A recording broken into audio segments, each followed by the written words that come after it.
Yo guys, I'm back. I I'm back with my regular series. Tekken 8 online matches 111 one one one one episode 111 111 11 111. I'm gonna do my regular content now. Um Tekken 8. It's Tekken 8. Thank you guys for coming out for Dark Resurrection. I'm sorry about the the party chat and the chat again. I mean, we were talking about Will Smith and so many other things in the chat. Yo, hello. I'm here. Okay then, person Turka was waving. Hey, how you been, man? It's been a while, bro. How you doing? Bro? Hello How you doing? everybody. Hello. It's been a while. I think I seen you before. Welcome. In the chat.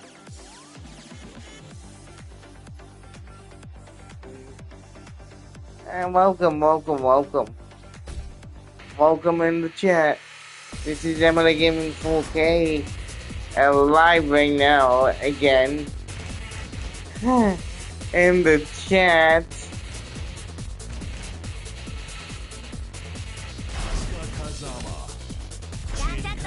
Let me know. Yeah, man. How are you, man? Get ready for the next battle.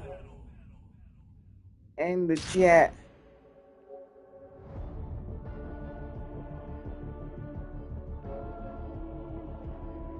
We got 3 amazing people.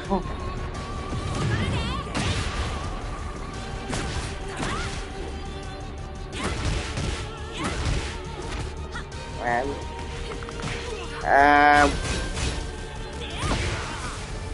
Thank you to a couple new people who subscribe to me on YouTube. Thank you very much. I really do appreciate that. On the YouTube, make sure you smash the like for your boy.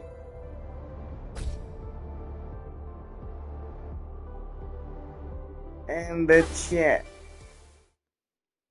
Get ready for the next battle.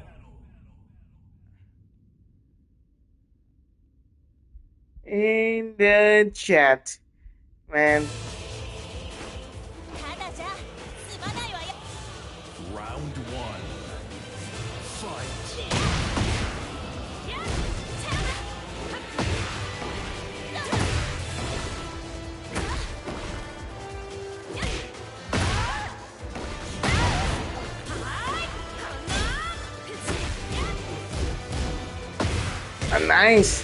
Nice.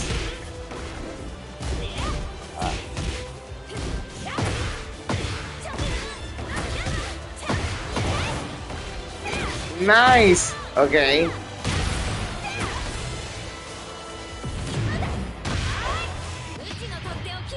Let's go. Oh, nice. You fucked that. Nice. And Round 2. lose.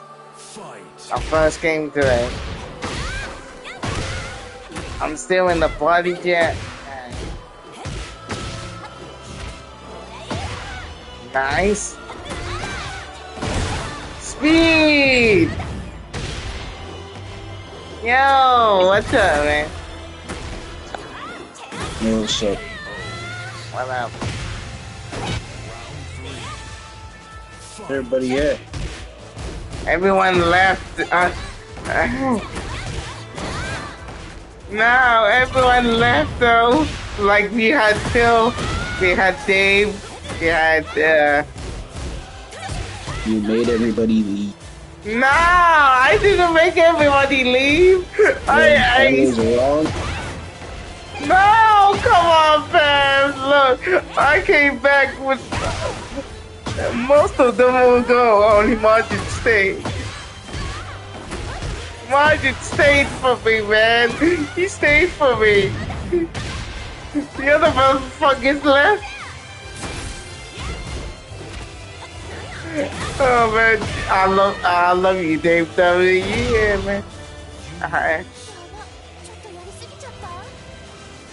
Yeah, I'm alone with speed. I'm alone with speed. Yeah. Speed. Yeah, yo. Round one. So what are you doing?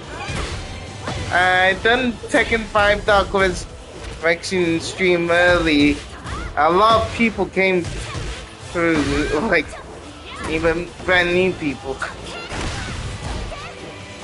Yeah. I'm playing Tekken 8 right now. Right now, I'm streaming it twice today. Yeah.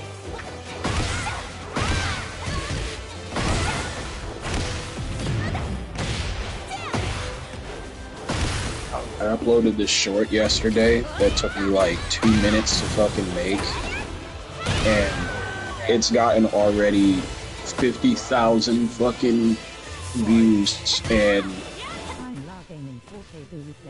I keep getting comments every single like minute. I do play DOA 6 right now. It's crazy. Yeah, how are you right now? I played DOA 6.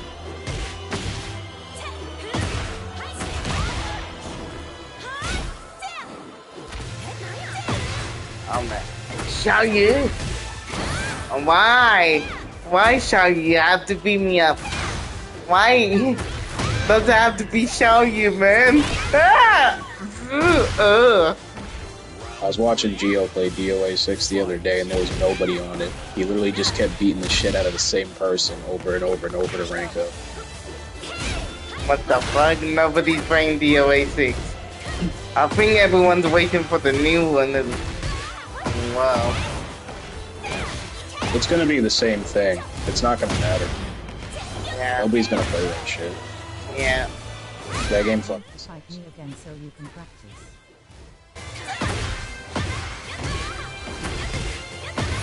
When last round comes out, fucking, I guarantee you nobody's gonna fucking play it. As soon as they realize that it's the exact same game and nothing changed, yeah, ain't nobody gonna stay on that. Yeah, They're all I gonna get. waste their money on it. Yep. Yeah, there was literally only one person on rank patch. Gio just kept running into the same fucking guy for like an hour. He was just beating the shit out of him, just farming a bunch of rank points. Farming, huh? Damn. Nobody plays that. Yeah. I'm happy I finished in the middle rank, like B.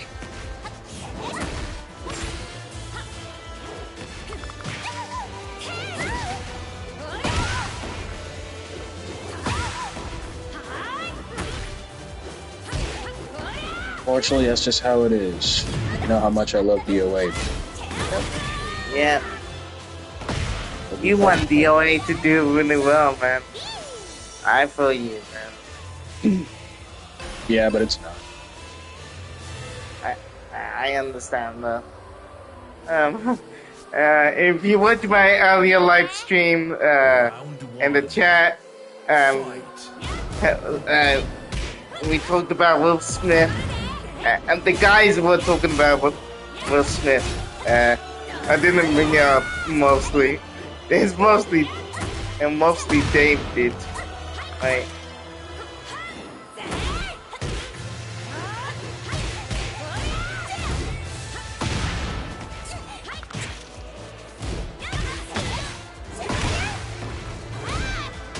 I was just focusing on my gameplay.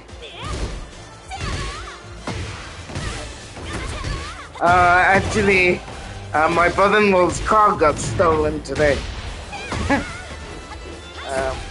Your brother-in-law's car got stolen? Yep, pretty much today. Yep. Jesus Christ. He wants to go against me and TEKKEN8. So did he, yeah, obviously he must have recorded it, right? Yep. Yep. Yeah. Jeez, I hope he gets his car back. I hope so too. I will give you a couple matches, Rhino. I just wanted to. Hey, Alex, what's up? How you doing, Alex? Alex DR. Yeah. Oh well. We got 4 amazing. Yeah. I'm gonna be on for like 3 hours, and I'm gonna get off because I gotta go get my hair done. Alright.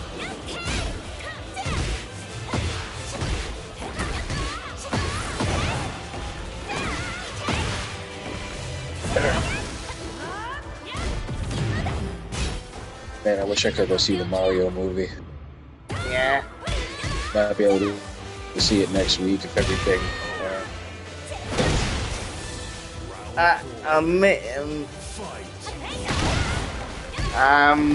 Yeah, man. If I can get that guy's autograph, he's playing Mario, the voice act.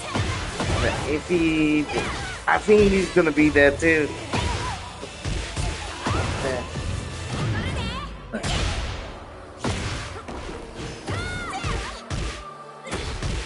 It's me, Mario.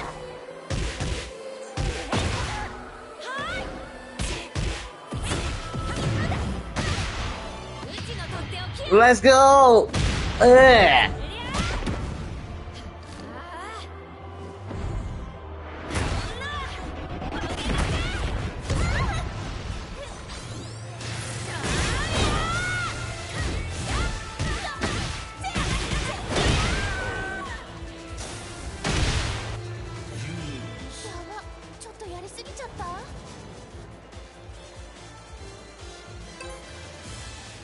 GG's. Get ready for the next battle. If you want a couple matches with me right now, let me know. I'm down for matches. Yeah. Alex, do you want to play me as well? As well in the chat. Let me know if you are interested. Get ready for the next battle. Man, GG's. We can play.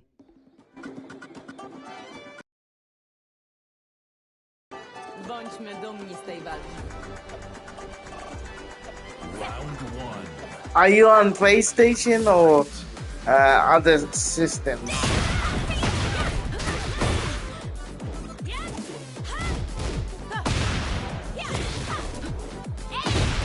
Oh, fuck it.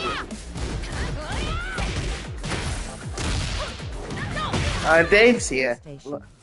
Get down! Round 2. Nice. Welcome back. Fight. Welcome back, bro. You left me! You left me, man! You No, I left tell you me. what, I had an emergency call. Well, I didn't know. My dad was talking to me, and then I had to take an emergency call from that. That's all. It was a family call, so we had to sort it out, sort some stuff out. That's but it's all fine. sorted now. I was kidding, by the way. You know that. I know you were. Did I just hear Phil? Did I hear Phil? No, it's me. it's speed. You sounded like Phil there for a second. That's why I was confused. I thought I can see you was on chat, but I swear to God I just heard Phil's voice.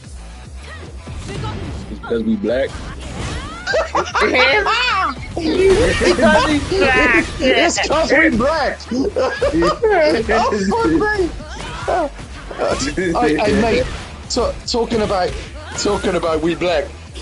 You need to play. I don't know if you've ever heard of it. I've just got a game called South of Midnight, and It is Oh yeah, I've fucking... heard of it. I never played it Oh yet. my I've god, heard of but I've never heard of it.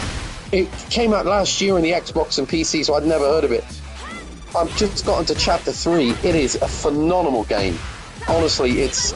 I think you'd like it. It's got a very kind of like Kena Bridge of Spirits, Demon Souls feel. When I say Demon Souls, I don't mean in terms of its hardness or anything. I just mean in terms of like the combat and stuff. And it's a great game. It's a really good game, man. Honestly, it's got an incredible story. It's an amazing story. Yeah, I remember seeing it. Really, really good. It's very much like Kena Bridge of Spirits, where you got to get rid of the kind of Let's go.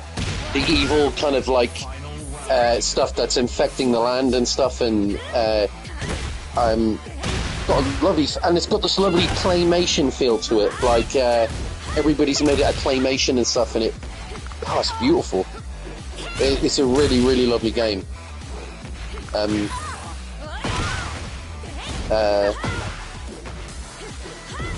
Yeah, it looked pretty cool. It is good. Honestly, I think you'd enjoy it. I think you would. I mean, obviously I can't speak for you, but I think you'd like it. It's there's like a really... So I'm playing it as always on the second easiest level, just to get myself into it, sort of thing. But I tried there's a hard mode on it, which is like really tough and which is good. But Alex, I'm gonna find you in the lobby. If you wanna, I'm streaming again, so not TEKKEN8. Rich and I both love Mario Galaxy the movie. By the way, we loved it. Rich has seen it with his little nieces. I watched it. I loved it. Great. Yeah, I was just saying that I wish I could go see it. Me and the kids were supposed to go see it before all this bullshit happened. So maybe, hopefully by next week, we'll probably be able to... I'm not entirely sure, because I gotta iron out all this crap first. I think we might be able to see it in the next couple weeks, maybe. Oh yeah, well I wouldn't like...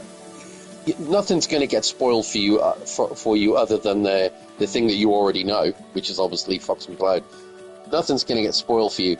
And I know I went on a bit of a rant yesterday, as I always do, about all the fuckers on the internet. I know I shouldn't let it bother me. I know I go too far sometimes. I'm aware of that. But no, I'm glad I did go on that rant, actually, because fuck 'em. Honestly, it's a great movie. It's a really good film. And I stand by what I said, even if I did go too far. Fuck them. Honestly, the critics now, or as I call them, and I say this with quotation marks, professional critics. What the fuck does that even mean at this point in time? Everybody's Alex, a critic now. Every single person's a critic now, because we all have access to the internet.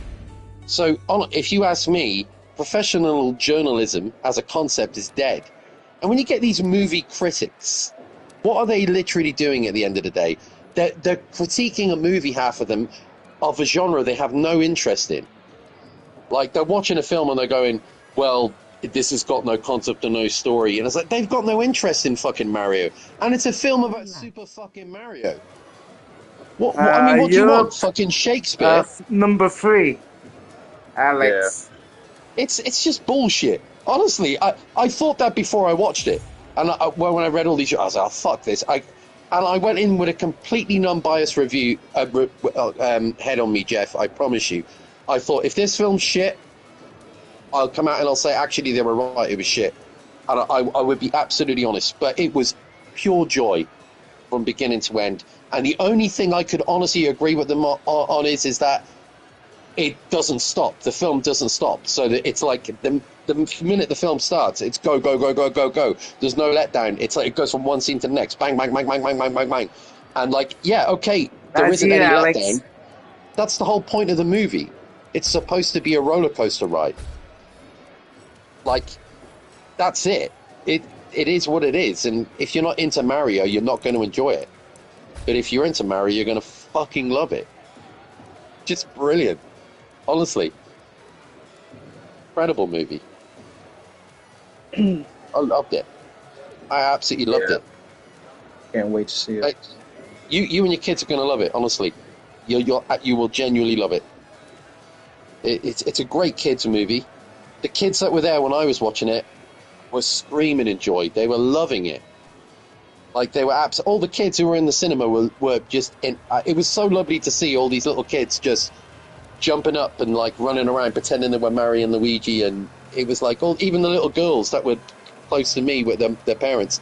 Every time Princess Peach came on and Rosalina came on, that you could see their eyes light up, and I thought, this is what cinema's supposed to be about. It's supposed to entertain people, you know. Not what these fucking critics are all like, oh, it hasn't got enough depth, and oh, fuck off, you bellends. It's a film about a fucking video game character. Like, fuck off. You know what I mean? Yeah, that's why I don't pay attention to none of that. Yeah. I think you're passionate, you know. You're really passionate about the movie. I can tell, like, that's why you went for the rent. I get it, but no, like, I've got a big bee on my bonnet about fucking movie critique across the spectrum. I find the whole idea of movie critiquing utter shite. I find movie journalism as a concept utterly benign, because what you're really you're giving something a review of something that is totally subjective. Any movie is subjective. One person's Godfather is another person's fucking Chip and Dale the Rescue Rangers. Like, one person could say that The Godfather is the greatest movie in the world, and another person could say that The Godfather is the most boring movie they've ever watched. Like, my favourite film of all time is Jaws, followed by Goodfellas. They're my two favourite movies of all time. But I know people who hate both of those movies. They find them utterly boring. And these are people who I consider have got good taste. So, you know, at the end of the day, everybody's got different opinions. That's why movie reviews and movie journalism is such bullshit, in my opinion. And it's why I've got no time for stuff like Rotten Tomatoes and Metacritic. And honestly, I truly believe people who judge what they're going to see in a cinema by Rotten Tomatoes and Metacritic need a stick shoved hardly up their asshole. I really do. Like, why would you fucking why would you use a fucking metric score aggregator as to whether a film's good or not? Use your own fucking brain. Like, if you like a film, figure it out for yourself. Don't go by what other people are saying online. nice, good shit. It's just bullshit. Like, the first Mario movie got 47% on Rotten Tomatoes. It was ripped. I don't know if you remember this when the movie first came out. It got totally torn apart, and everybody thought, oh no, it's going to be a disaster. Well, how did that work out for them? Oh yeah, the film made $1.3 billion. Yeah. Like, I'm not saying how much it makes as a measure of how good it is, but it just goes to show you that the critics have no fucking bearing on what people think anymore. Like, it's just bullshit. I feel like, I mean, not too long ago, I literally just, like, the other day when I was talking to my friend Insidious, fucking, he was like, he was saying, like, oh, fucking, the Sonic movie is fucking trash, and I was just like, what Sonic movie? Because, you know, we have the original 1996 Sonic OVA movie, then we got this new, well, shit, it's not even going to what the hell would you call it? A quadrilogy. Yeah, quadrilogy. Yeah, so yeah.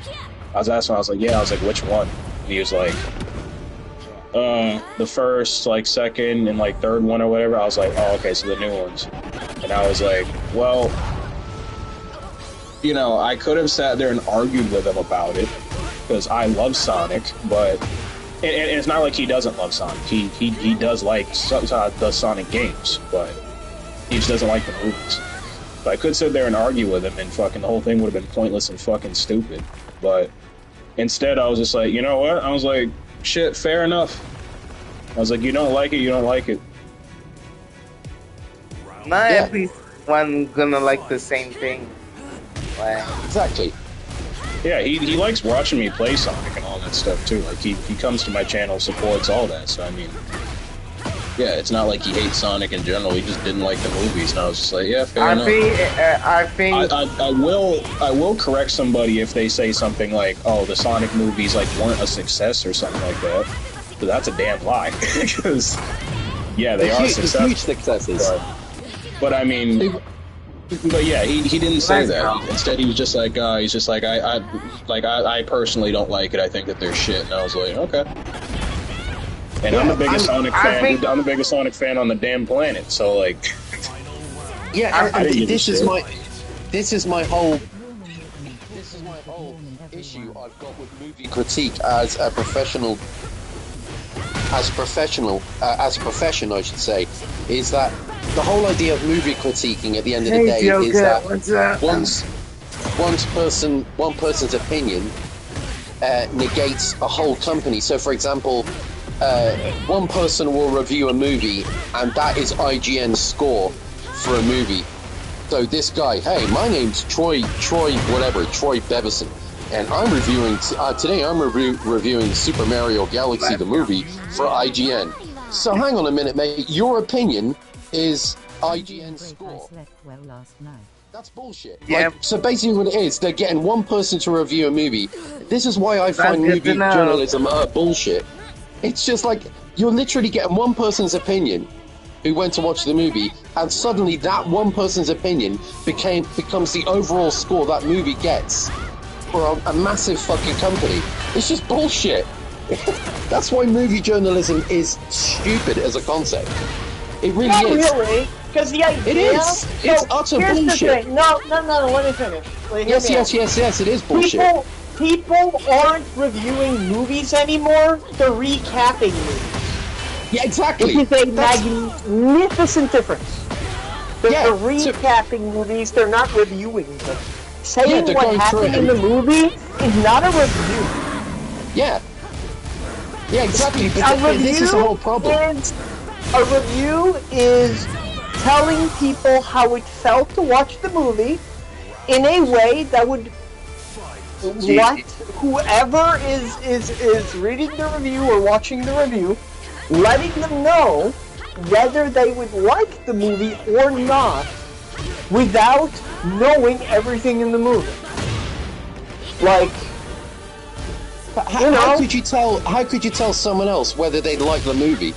You don't know that. You're just going by somebody else's. Okay, Dave, let's put it like this. It's just bullshit. You're watching... Because you think of different opinions. No, but you gotta remember, okay? If you find a content creator who reviews stuff who has very similar taste to you, you would be more inclined to trust his recommendation over someone who, like, it's been a while, brother. His favorite shit is Twilight or something. You know what I mean?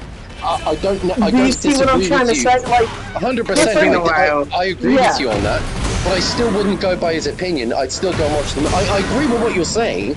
You're 100% right. They're not meant for opinions. They're literally only meant for recommended or not recommended. That's for example, I agree with what you're saying. Like, I love the happy console gamer, and I feel like my views kind of align pretty much with what he thinks most of the time. So I do agree with you on that.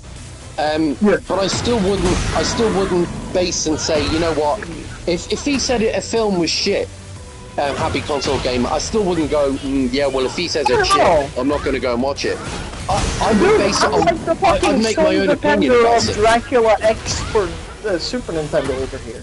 Like Vampire's Kiss. Like... Yeah. Yeah, that's, like, for example... GG's. Like, actually, what you're saying, like, I would say one of the best adaptions of a comic. What I was going to say originally is like, okay, honestly, the first Sonic movie, I do feel gets more roses than it actually deserves, just because they redesigned Sonic. redesigning Sonic doesn't, like, improve writing of the movie, or the fact that there's barely any Sonic shit in the Sonic movie. Or, there was, like, in the beginning, yeah, you had Eggman, but he's honestly just Jim Carrey for most of the movie. Sonic 2 and 3 is better. I like Sonic 1, don't get me wrong, but I understand why a Sonic fan might fucking hate that movie. Like, I agree. I get that it. Sonic It's like 2... the Smurfs going to New York shit, right? Yeah. This is what we did back in the 80s, and we fucking hated it. Yeah, no, you're right. You're right. That's a very good point. I agree that Sonic 2 and 3 are vastly superior, but I still love all because you three. have more Sonic shit in them. I think Sonic 3 is, quite frankly, the best one. I love Sonic 3. I think Sonic 3 is fucking chef's kiss good. It's one of those rare examples where the third movie in the series is literally head and shoulders better than the other two. It's like Sonic 3, they nailed it. I thought Sonic 3 was the perfect Sonic movie. I loved it. I've watched that so many fucking times and thought, even Keanu Reeves nailed it. He fucking nailed it in that movie. I was like, this is perfect casting. This is like, his voice was so good in it. I was just like, this guy's shadow is like, he's become the character. He was just being Keanu at the end of the day, but he was so good. He was so good in that film. I loved him. I loved Sonic 3. I really did. I actually think Sonic 3 is... The reason why that doesn't work for Mario back then is because Mario's not based in the real world. Sonic is. Yeah. That's why it works for Sonic. Yeah. I actually think... I agree with you. I think Sonic 3 is actually... Even Mario games would go between worlds and stuff. Like, it's been a while. The Super Mario World is like... You have to, like, basically warp pipe to a different world entirely to get to, like, Dinosaur Land or whatever the fuck that place is called. Like, you have this man flying from planets to planets in the Galaxy movie. Like, there's... But back in the 90s, Galaxy didn't exist yet, right? But... Yeah, but Super Mario Galaxy... Mario's not based in the real world, though, because they don't have, like, real people. Yeah, they don't have, like, I get you. Yeah, they don't have real people. They don't have, like, like, real locations. It's all fake in Mario. Yeah. They actually... I'm not gonna say anything. Well, you'll already know this from seeing the trailers, but they actually address this very thing in the new Super Mario movie. They address what we're talking about. That's all I'm gonna say.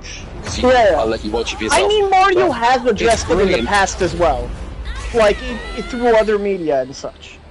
This movie is just a pure nostalgia. Oh yeah, it's a roller coaster ride through the world of Nintendo. It is fucking incredible. Honestly, it's. I do wish they would reel in the non-Mario, non-Donkey Kong stuff a little bit, like except the posters and stuff, right? But just like, wouldn't it be nice to just get a thing for them instead? Instead of just having it be like, look, there's Fox McCloud, and he smiled at the camera, and now we never see him again, or something. All I'll say about Fox McCloud, I'm not going to spoil anything. All I'll say is, for me, he was the best part of the film, and I figured that would be the case, even if he didn't do everything, based on your reaction of him being a guest. Oh my god, he was so fucking good when he arrived. Actually, there was a guy behind me who, when the film finished, he turned around and he patted me on the shoulder, because I was right in front of him, and most of it was, families with their kids. He patted me on the shoulder and he said, was it just me, or was Fox McCloud the best part of this film? And I said, 100%, mate. I said, I cannot wait for a Fox McCloud movie, because the guy who does a voice for him, Glenn Powell, chef's kiss, he is fucking great in it, honestly. He's the stand-up thing of the entire movie. He was brilliant. Dude, it would be so fucking funny if they changed the title of the movie to Star Wing in, like, PAL regions. Oh, that'd be great. I'd love that. That'd be funny. That would be funny. Do you know what I can't wait for? Star Fox is a much better name, though. Like, Star Wing is super fucking generic. Yeah, I agree. I cannot wait for this.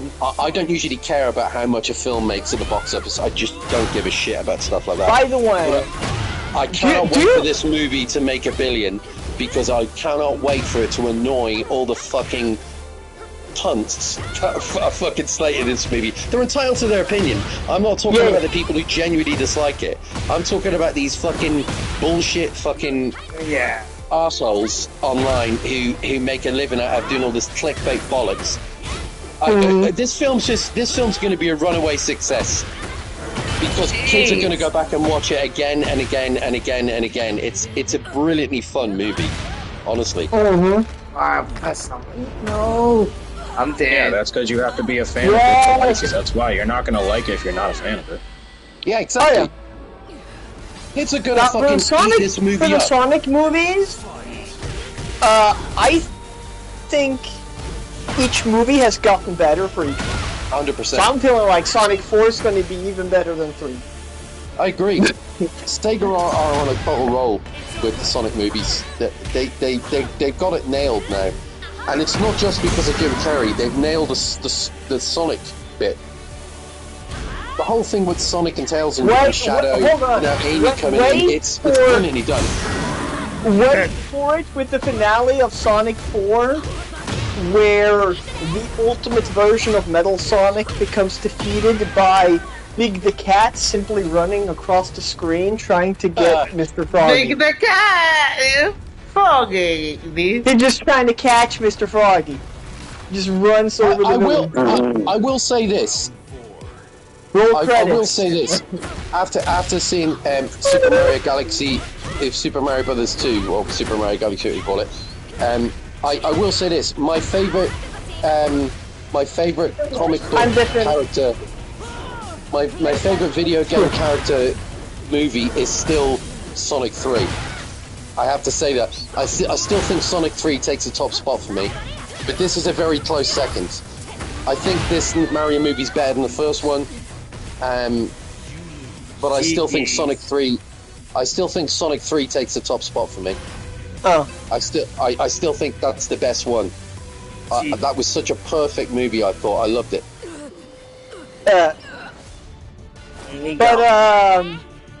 Round one. I'm gonna dip in stuff. Speed. Yeah. I'm sorry I couldn't gather enough evidence to make my claim yesterday stick on the video. The what? Well, I won't get arrested. Hey! No! What the hell? I'll see you. What the hell? Yo! Let's go! Bro, this has been ridiculous. Ever since I uploaded this fucking short, the first time in my whole fucking YouTube career, I cannot keep up with the fucking comments. Wow.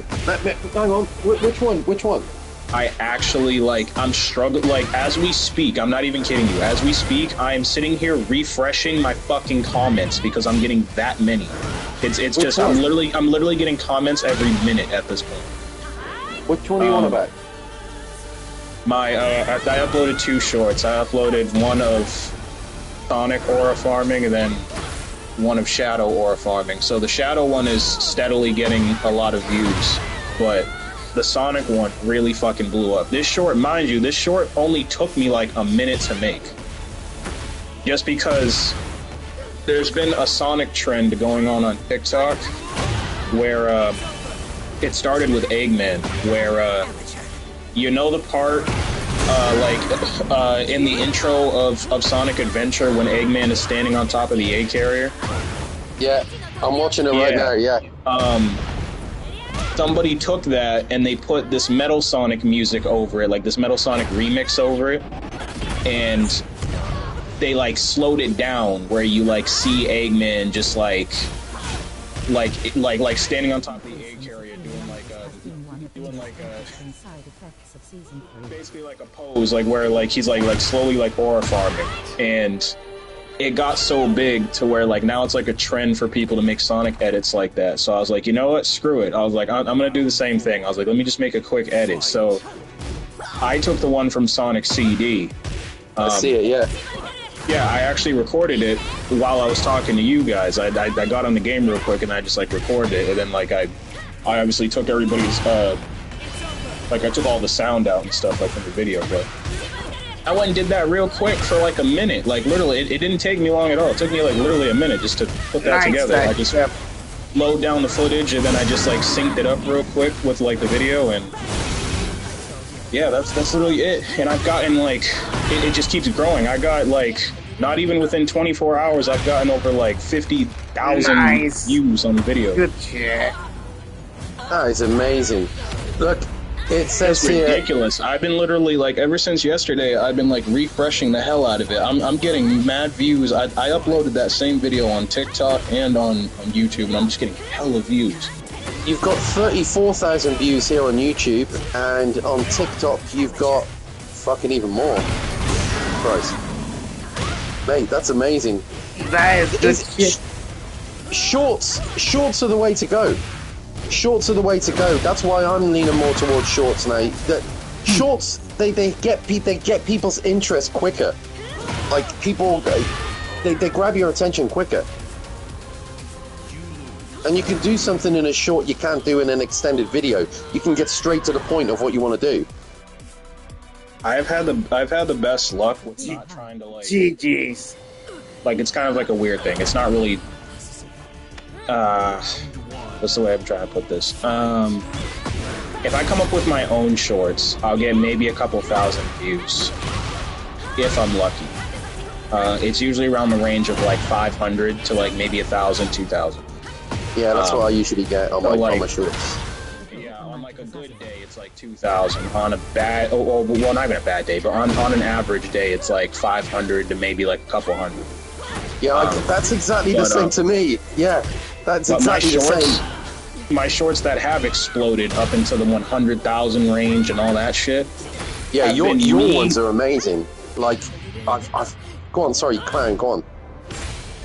So the shorts that have exploded like that, I've noticed that there's a thing going on with that. Is that I'll take an idea that somebody else has, and then I'll just kind of like repurpose it into my own shit, and then it just works out that way. So that's literally what I did. It's like the King of Fighters stuff. I seen that somebody made a half-assed version of Athena, like where they were doing an evolution of Athena, but they didn't add every mainline KOF game. So what did I do? I added every mainline KOF game, and then it exploded, got like hundreds of thousands of views, and that's what got my channel to get 3K subs that I have now. Yeah, but it's so that's what I literally need to keep doing, is I need to, instead of just trying to come up with my own idea, I need to like see what's trending and then just put my own spin on it. Yeah, but you're way over 3K subs now. You're heading towards 4K because you've got 3.58 now. So you've only got another 400 left to go to 4K. So you're closing in on 4K subs now. Yeah, that's the crazy thing. Is like I noticed that if I make my own shorts, it's going to be like less likely to like blow up. Yeah, but where it's like if I take an idea from somebody else, then fucking it's going to explode. Yeah, but you say that they are your own short. I understand what you're saying, but they're still your shorts. Even if you said you were using the idea from somebody else, they're still your shorts. Yeah, I know they are my shorts, but it's not my idea though. It seems like being original and not following a trend really doesn't work out. No, I get that, but it's still. I see where both of you are coming from. Like, yeah. It's still your concept of that idea. That's the thing, though. Everybody can be influenced by something, but it's up to you to make your own concept of that idea. And not every... There's loads of people out there that will do the same thing as you, but won't get half the views. It's how you do it. Yeah. Yeah, I noticed that, like, it's just if you have your own original idea, it's less likely to blow up. Because I've noticed that, like, fucking... with how things have been like progressing with my channel is like, yeah, if I keep trying to do my own thing and I don't follow a trend, then it's like I'm pretty much not gonna get anywhere. You still will though. Like I mean, look what you did with your video, your Taz video that got over 100,000 views. That was your idea. Nobody else was uploading that game. That was you. Yeah, at the end of the day, it didn't really work out though. I had to delete that video. No, I know you had to delete the video because of all that bullshit, but people still tuned in to watch it. Yeah, it doesn't negate the fact that it doesn't work out though. Yeah, no, I know what you're saying, but people still tuned in. But like, I agree with what you're saying, but I still think how you perceive something is half of the battle when it comes to these things. There's loads of people that will do what you're doing, but it will be nowhere near as successful because they won't be able to execute it like you can. There's tons of people who do shorts and try to do them like everybody else is doing them to get big views, but it doesn't work out. That's because they literally don't try to like do their own version of it. They just literally steal it. Copy, what they do. Yeah. Yeah, at the end of the day, what really sucks though is that like me having to delete that video because of the monetization and all that bullshit basically made it to where it's like nobody really seen that video in the first place. That's what kind of sucks. Well, like if I have to get rid of a video, it's like nobody's seen it in the first place. Yeah, I've said, you know, I'll say it again. I think you're due your day someday, and I'm not saying this because you're my good friend, and you know I know MLA will say the same to you. I think you're due your day. I think, you know, sometimes it happens overnight, sometimes it happens after 3 or 4 years. I've said it, you know, I actually said this to Tony Skittles the other day about you. I said there are certain people I think are going to hit it big someday on YouTube, and I said to him about you. I said I think Speed will. I think because he's got something about his channel. What do you exactly say? Like exactly say? Well, Tony said that. No, Tony said, yeah, I can see what you mean. But I swear to God, he said that. He'd be the first person to admit it himself. He said, no, he said, I see what you mean. I think there's certain people out there that have got like an aura about them. You're on about aura farming. Certain people have got a certain way of approaching what they do on their channel, and it just stands out. And sometimes they can be discovered, sometimes they can. For example, the guy I love, Happy Console Gamer, he's now like 750,000 subscribers or whatever. It took him years to find his audience, but I remember watching him back when YouTube first started back in 2009, and I knew he was going to be a massive YouTuber. I'm not saying I know, I don't mean it like that, but like I knew he was going to be a huge YouTuber back in the day. My friend Jamie the OK Gamer, I used to talk to him all the time, and he used to promote me on his channel. He's now closing in on 1 million subscribers because he's a Roblox. He does all that Roblox bullshit, but like he's made his fucking career now doing all this Roblox, and he's really successful. Jamie the OK Gamer, and I used to talk to him all the time, and I knew he'd be successful because he had something about him. He just had something about him. You can tell people, you can spot a mile off when somebody's doing something when it's just generic bullshit. Yeah. I mean, you can just spot it. You can spot it. You just know. There's a girl called Linda the Girl Gamer, and I used to talk to her all the time. Now she's started to do really well now. I think she's got like 15,000 subscribers now, which still isn't like a huge amount or anything, but her channel's slowly starting to grow. But I said to her years ago, I said, one day people are going to notice you, Linda.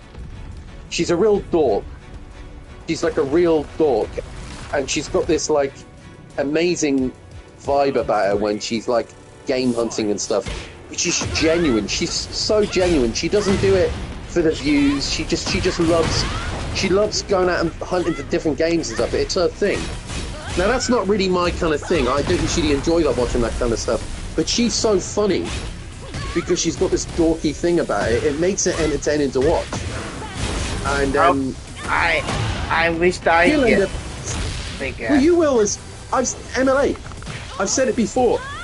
you've got a great thing about you because you're like a community kind of guy, and you're funny, and you're a great spokesman for disabled gaming because you don't talk about you. I've never literally once heard you talk about your disability on any of your streams, and that speaks volumes about who you are. And I know Jeff has said this to you before as well. Yeah. And we've said this about you even when you're not here. We've said, like, you don't define yourself by your disability. You define yourself by your love of video games. Yeah. You know? And that's why people love you. And you, by the way, you've got every right to talk about your disability. You've got every right to. But you don't. Because you don't let it define you. You know? You're not using it as like a crutch and saying, oh, I'm a disabled gamer, please come and support me. You're not doing that. And you'd have every right to do that if you wanted to. But you don't. I don't. Because it's You not. don't. I'm happy though. Like, honestly, my channel, I hope my channel really gets attention, like the bigger YouTubers, like the. You will. Yeah. Sometimes, MLA, it can take years sometimes. I know people who've like, I say I know people, I've known of people who've been like massive, who've done really well on YouTube. Sometimes it just takes one video, it could be, sometimes it's totally fucking random shit that makes people big. It can just take one person to watch you who knows someone else. Like, I've started to get really, have you ever heard of Electrical Playground? It's quite a big channel on YouTube. I've just started talking to Victor, that guy. He used to do that Game Attack on American television. But I've started talking to him recently on his streams. And he keeps calling me, he loves the name Verisimilitude because Robert Burnett, who reviews with John Campia on the movie channel, and that's their favourite word, is verisimilitude, because it's from the Superman movie and stuff. But, like, those guys spent years having literally no subscribers. They had no one. And then one thing happened and it exploded. And I reckon that's what's going to happen to Jeff. It just takes one group of people to notice something and then bang.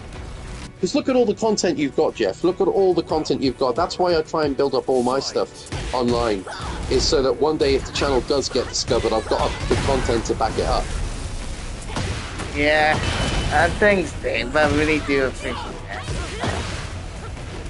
I know I got a decent community, like, facing one of my viewers right now. Yeah. Yeah, it does really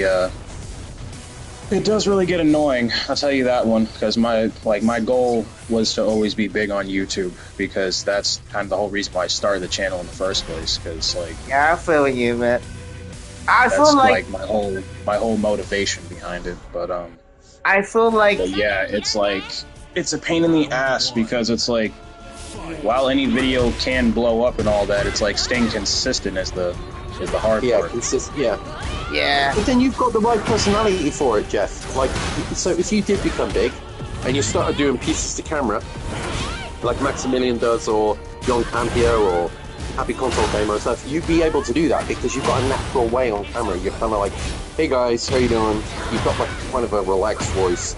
You're not one of those guys that's like, hey, welcome to my channel, but before you do that, hit subscribe. You know, you're not like one of those assholes. You're like, you're chilled and you're mellow. You know, I'll give Max his due for all my negatives about Max. Yes, he can get overhyped sometimes and all that, like when he sees a Ripper, we all get overhyped when we see something else. But one of the reasons why Max has worked is because he's got quite a chilled voice as well. Like, he gets hyped about things, but he's relaxed as well, and that's what makes it work. You know what I want for me is just to get noticed, like, in the... You know, you will. I know.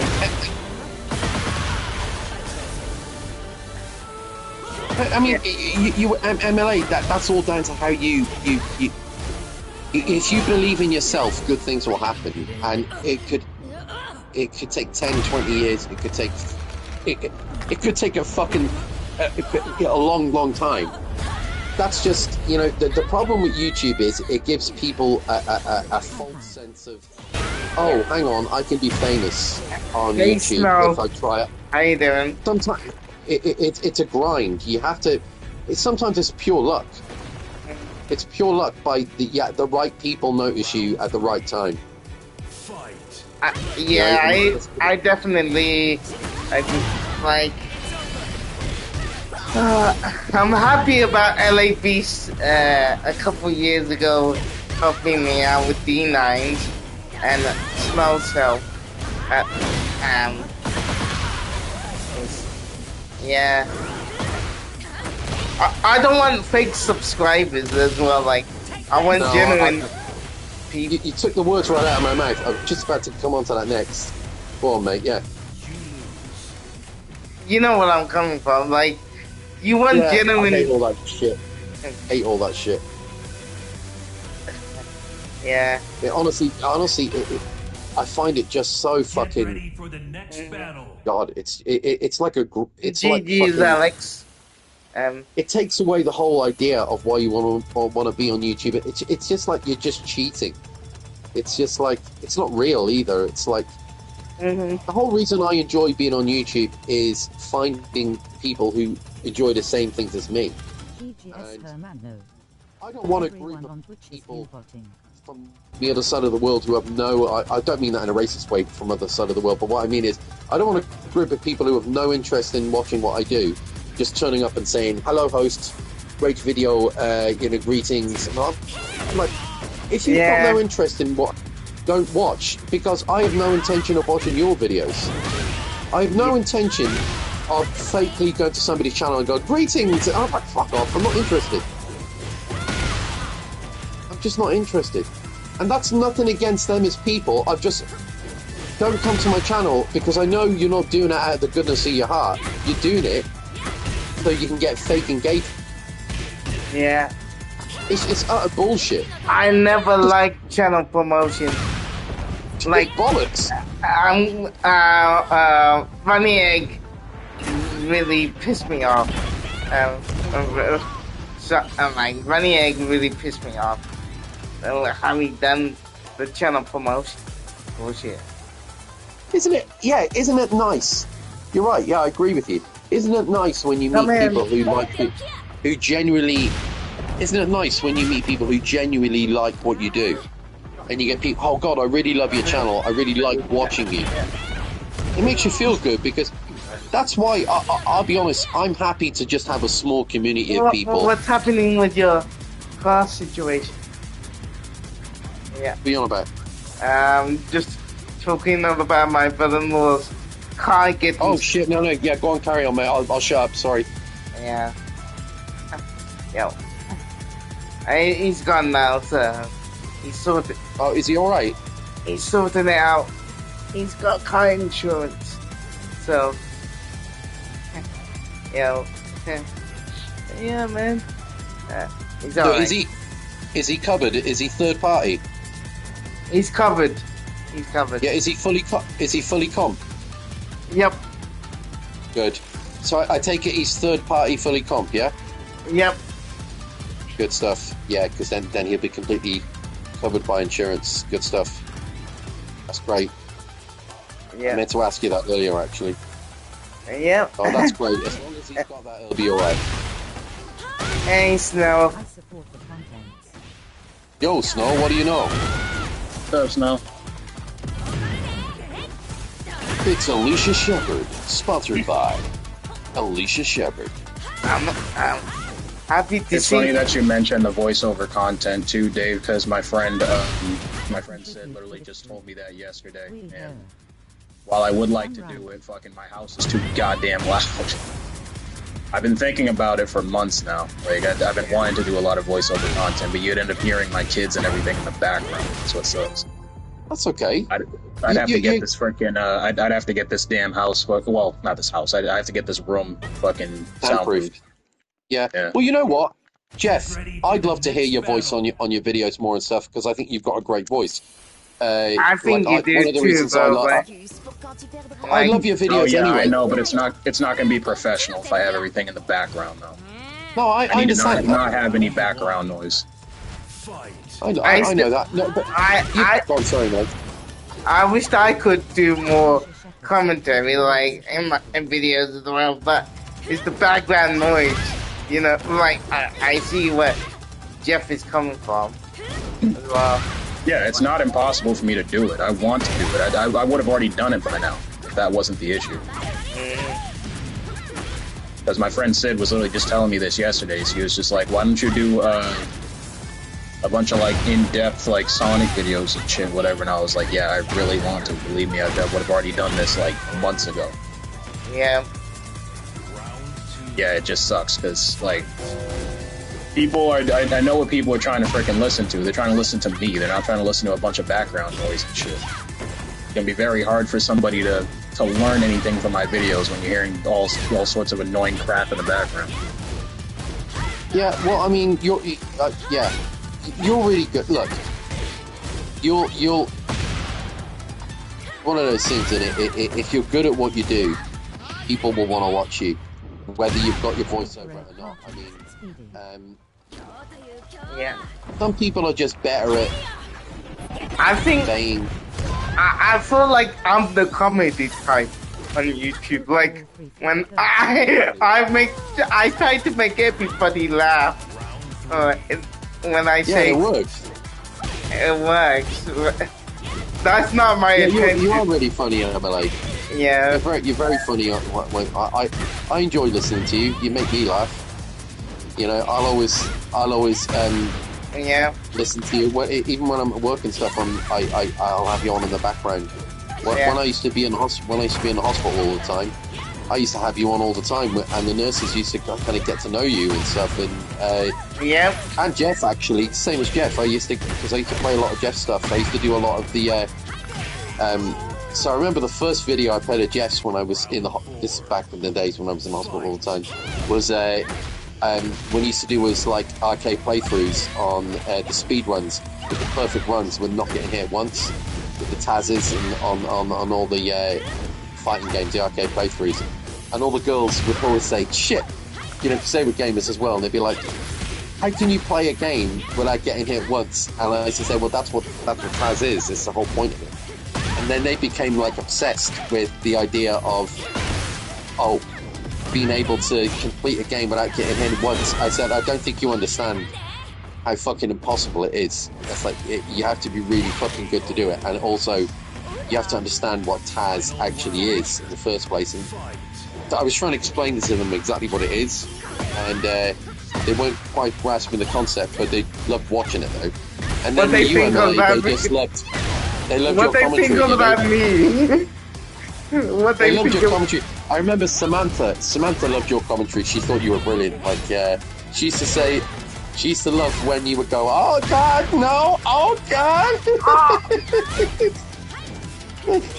Yeah. She thought he's quite a funny guy. And I was like, "Yeah, he's brilliant." That was that's the girl I told you about who ended up Yeah. when she left. Said to me, I'll have to come online with you sometime. Oh, by the way, sorry, change the subject a minute. I'll have to introduce you to that girl I was telling you about. Yeah. Get her to come on party. I have said to her, I said come on party, and she said she will. So yeah, she's lovely. You're going great with her. She's nice. I think I'm getting all the ladies in the YouTube chat. Like, You're a flirt, Emily. You're a total fucking flirt. oh man, I'm sorry. He is a flirt, isn't he? Yeah. Yeah. You're a total flirt, mate. Emily is a complete, like, when there's a woman around, he's like, hey, baby, what's that? Milk your mouth.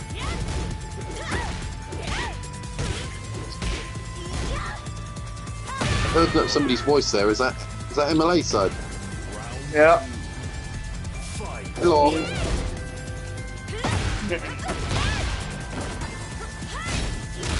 Yeah, I gotta get the hell off of the fucking off YouTube studio. Jesus.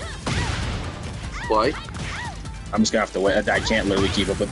I'm gonna be sitting here literally going through comments all fucking day.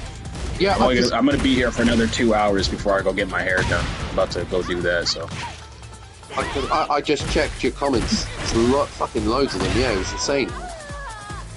Yeah, I seriously keep getting one every minute. Yeah.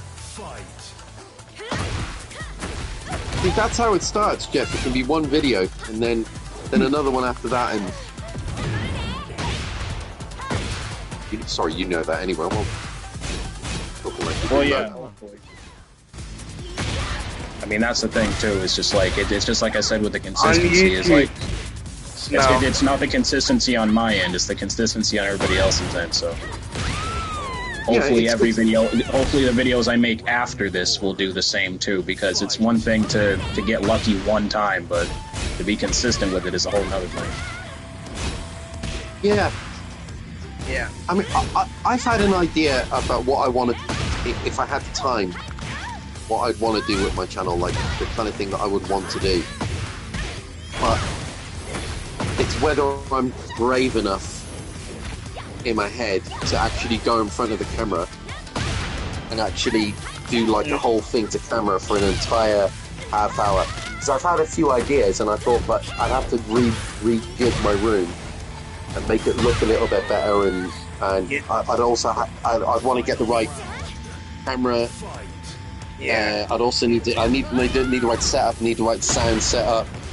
I've got a few ideas in my head as to what to do, but like, I think you could do the things I'm thinking about. You could do in a heartbeat because you've already got that sort of. I want to call it tenacity. You need tenacity to do it. You need self-determination to be able to do it, and you also have to have that ability to say, even if you get a setback, you've just got to say, fuck it, I'm going to keep going. Which you've got. I know you've definitely got that. Comment had 5k likes and never got a single notification. LOL. Yeah, I just gotta be able to have the means to do so. Yeah, but you're halfway there. Sorry, I was going to say you're halfway there. You're way more than halfway there because you've got the content and you've got the concept already down. So all you need now is that breakthrough. Yeah. You've got the ability to speak to camera.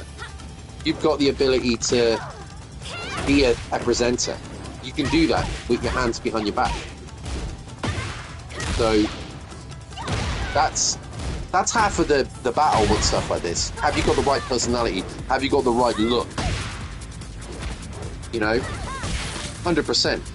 I could totally see you funding your own like Speed King show on your channel if you became big, because you've got that thing about you. It sounds like a really shallow, horrible thing to say.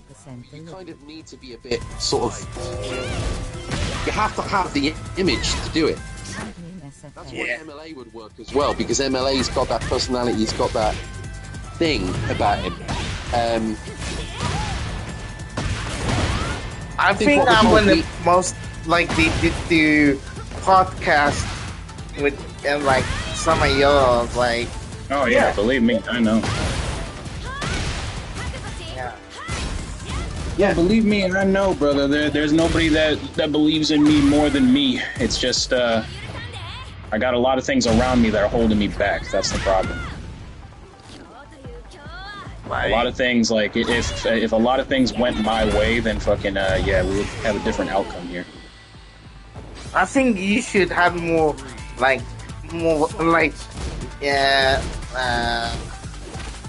attention than It's just me.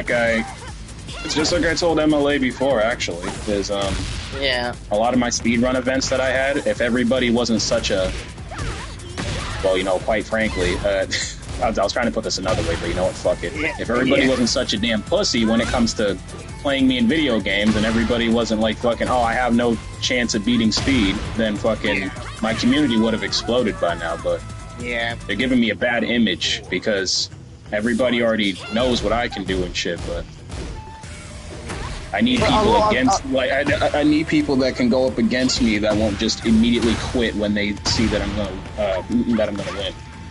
Yeah, but a lot of that's down to the fact that people don't like to lose. That and I know you know that, but like a lot of that just down to the fact that people just don't like to lose, so they don't like I being. feel like Yeah, that's what I'm saying. Is like I need people around me who are okay with losing. I don't need these other people that are. I don't need people around me that are holding me back, that are giving me a bad image. That's kind of the issue there. I think.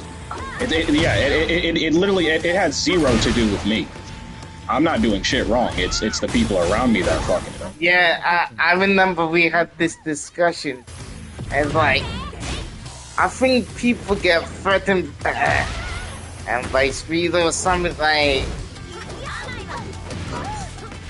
Yeah, the only person I didn't have a problem with when it came to doing speedrunning events, the only person, I've said this multiple times, the only person who has never given me an issue is Phil. That's it. Everybody else, they keep quitting before they even start. That's the annoying part, is like, you know, people want to be part of it. That's the thing. It's like people, like, you know, I go and ask everybody, like, oh, do you want to do this? Do you want to do that? Like, they like the idea of it. So they're like, oh yeah, like I definitely want to get in on that, blah blah, whatever. And then all of a sudden, when it's, you know, like when it's game time, then they want to quit. It's all about pride. I feel like the other guys can't swallow their pride if they. I don't really care about losing in fighting games as much. Like for me, it's just a learning experience. When I.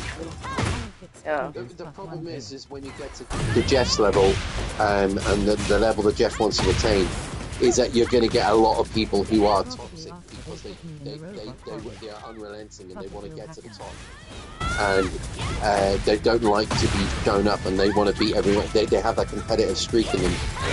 There's a lot of people who've got a competitive streak but are still able to maintain a level of humility. But by the very concept of how human beings are. The problem is that there's a lot of people who do speedrunning and stuff who are like top level games players and stuff. They just get so insanely toxic about it. And you can see it a mile off. It's like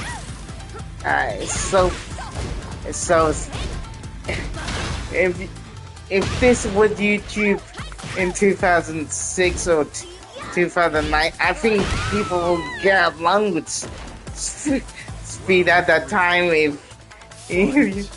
Oh man, it's like nobody wants to lose against speed.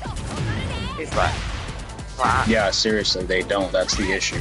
Like, I've had plenty of talks. Like, I've already known this has been a problem for a couple years. So it's like, it's gotten to a point where it's like I literally have to have like a debrief with people. Like, every time when I've set up like an event on Twitch or something, like every time like I've done like any type of community thing where we do like speed running or et cetera, whatever type of collab or something.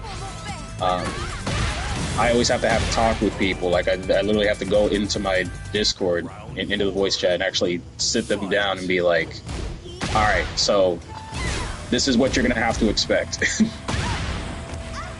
And the terrible thing is like, you know, they'll tell me like, oh yeah, like I understand, whatever, right? They'll sit there and agree with me the whole time, and then I'll have to really drill it into their damn head. And just be like, look, when we do this, you can't be giving my community a bad look. Like, what it's supposed to be about is that, you know, we kind of push each other to get better, is what it's supposed to be. So this isn't supposed to be like a one-time deal. It's supposed to be like, you know, like, oh man, I can't win, now I'm gonna quit, and then we're never gonna do this again. Like, I keep telling everybody that, like, you know, we can do this same event again. This isn't just a one-time thing, and that, you know, like, once you lose, it's just all over for you. Like, it doesn't have to end after just one time, but for some weird reason, like, even though they sit there and agree with me, that's what they're thinking in their head, though, is that, like, oh, I don't want to do this again or whatever, I'm gonna get embarrassed. Well, I mean, yeah, shit, that's the only way you're gonna get better. I mean, there's no other way around it. I mean, what do you want me to do? You want me to let you win? It's like they want you to let them win. That's the only explanation I can give right now. Like, Yeah, they definitely do. That's the issue that I'm having with putting together like speedrunning events and shit. It's like I need different people. That's the reason why like I stopped trying, because the people in my community, like, they don't get it. I've been trying to reach out to other people because I need people who are like okay with starting from the bottom and then working their way up. Not people who just like want to win automatically without putting any work in. at the end of it, Go on. like, Sorry, Malik. it's you don't have to apologize. Like, it's people's pride, and they can't swallow their pride, man. Like, for losing. Like, come on, over a fucking video game? You're getting upset because someone's better than you. Like, come on. Look. Well, I don't get that. Oh, I think you can be competitive without being an asshole. Like, sometimes you do need to be an asshole to get to the top. You know, I've known that, especially within the media sector that I've worked in. I've met most people who, to get to the top, they've had to piss on people, get there, fuck people over. You know, yeah. whenever I watch documentaries Yes, about Donald Trump, no. whenever I watch documentaries about Donald Trump, I'm like, and I said this to my dad, I've worked with so many people like him who just, their whole concept of life is, fuck everyone else. I'll shit on my own grandmother to get to the top. And I know people who are like that. I've worked with people who are like that when I was down in London. So many people I worked with when I was working in the media industry were like, fuck you, I don't care. I will fucking tear you apart to get to the top. I will shit on everyone else around me just so I can get to the job that I want. And sometimes you need that mentality to succeed. That's a hard fact of life. But I can't see myself. I couldn't. That's one of the reasons why I'm glad I've moved into the sector I'm in now, where it's more digital. I'm more working within the digital media kind of side of things, which is much more interesting to me. But that's why I was so glad to kind of mix my work up between medical work of what I used to do in nursing and then what I trained to do outside of that, was because I could see the both sides of the but you meet arseholes in every line of work. I know Jeff will say the same about working in the video game industry. You'll meet arseholes everywhere, and it's just that it's a shitty part of life that you just have to accept that there are some people out there who will literally sell their own grandmother, and they will literally sell members of their family to get to the top. Yep. Yeah. This is the horrible, shitty part of life. I can't see myself as a toxic person. Oh, you're not at all. Nah. No, none of us here are. None of us here are. Yeah. We've all got different personalities, but we're all caring people. Mm-hmm. Yep, Like Alicia Shepherd is a caring person. You know? Yes. Yeah. I don't even know Alicia that well, but like as well as you guys do. But I do know that she's a caring person. Snow is one of the best people. She really cares about everybody. Like, yeah. You know, actually, you know, same thing that I was that I was just talking about a minute ago, right? Yeah. On a completely different note, like on a completely positive note, with that, I cleared out all those people, right, that were doing that. Like every time that I tried to put together an event, I cleared out all those people from my Discord and everything, because honestly, they weren't really doing anything to help me. They were just basically trying to be fucking selfish. Yeah. But my friend Herbie, he's long time friend of mine. Met him like, what has it been, 5 years ago now, 4 years ago. Herbie is a really cool dude who introduced me to the Retro Rat Race speed runs, which they've been on my channel for like a couple years now. We got like, what is it, like 3 videos up on there of the relay races that we used to do. And okay. Oh yeah, is that the guy that you did that Super Mario Brothers 3 thing with? I like no, NDS. that was me, Phil, and Thumb Bros. Oh right, yeah. We did Mario I'm sorry too. to interrupt you. That was one of my favorite clips when you interrupted that, when you did that thing with the moment where you put in the music from the X-Files. Bro, did you just see that? Oh, you're talking about that video. Oh no, that was me and my friend Link. We were just playing Mario 3 together. That was funny as fuck. Yeah. I remember that video, yeah. Yeah, no. Herbie, I was like surfing through Twitch channels at the time, and I ended up meeting him just completely random because like I was looking up Sonic streamers. Because I just wanted to, like, I was going through this whole thing. I should probably do it again, but I was going through this whole thing where I was just, like, looking for people who were streaming anything Sonic related. And I was just going in there and just talking to people. So when I seen his stream, he was playing Sonic 2. He loves Sonic 2. It's his favorite Sonic game. So I started talking to him, and then that's when he mentioned the Retro Rat Race, and he was just like, yeah, Speed, if you want to join, you know, we got a Discord, etc., whatever. I'm like, yeah, I'll hop in. So then, like, that was like 3 days prior to the event, because they were doing a relay race for Sonic 1, 2, and 3, and he was just like, yeah, he's like, we need one more person for Sonic 1, so that's how all that came together. And ever since then, all the guys in that community, they all know me and stuff, and we're all, like, really cool together. We're, like super tight, and, then, like, over the past, like, 3 to 4 years, everybody just kind of stopped streaming. Like, they all have, like, you know, all their stuff they got to take care of. So everybody's just been really busy, and they haven't had time to, like, play games or stream or do anything. So, Get ready for the next battle. me, this other guy, Zero, and Herbie have been the only ones that have been able to, like, stream or do anything. And, we haven't been able to put together any, like, relay races, because we need, like... Before, we used to have, like, what was it, like 6 to 12 people that would all join in.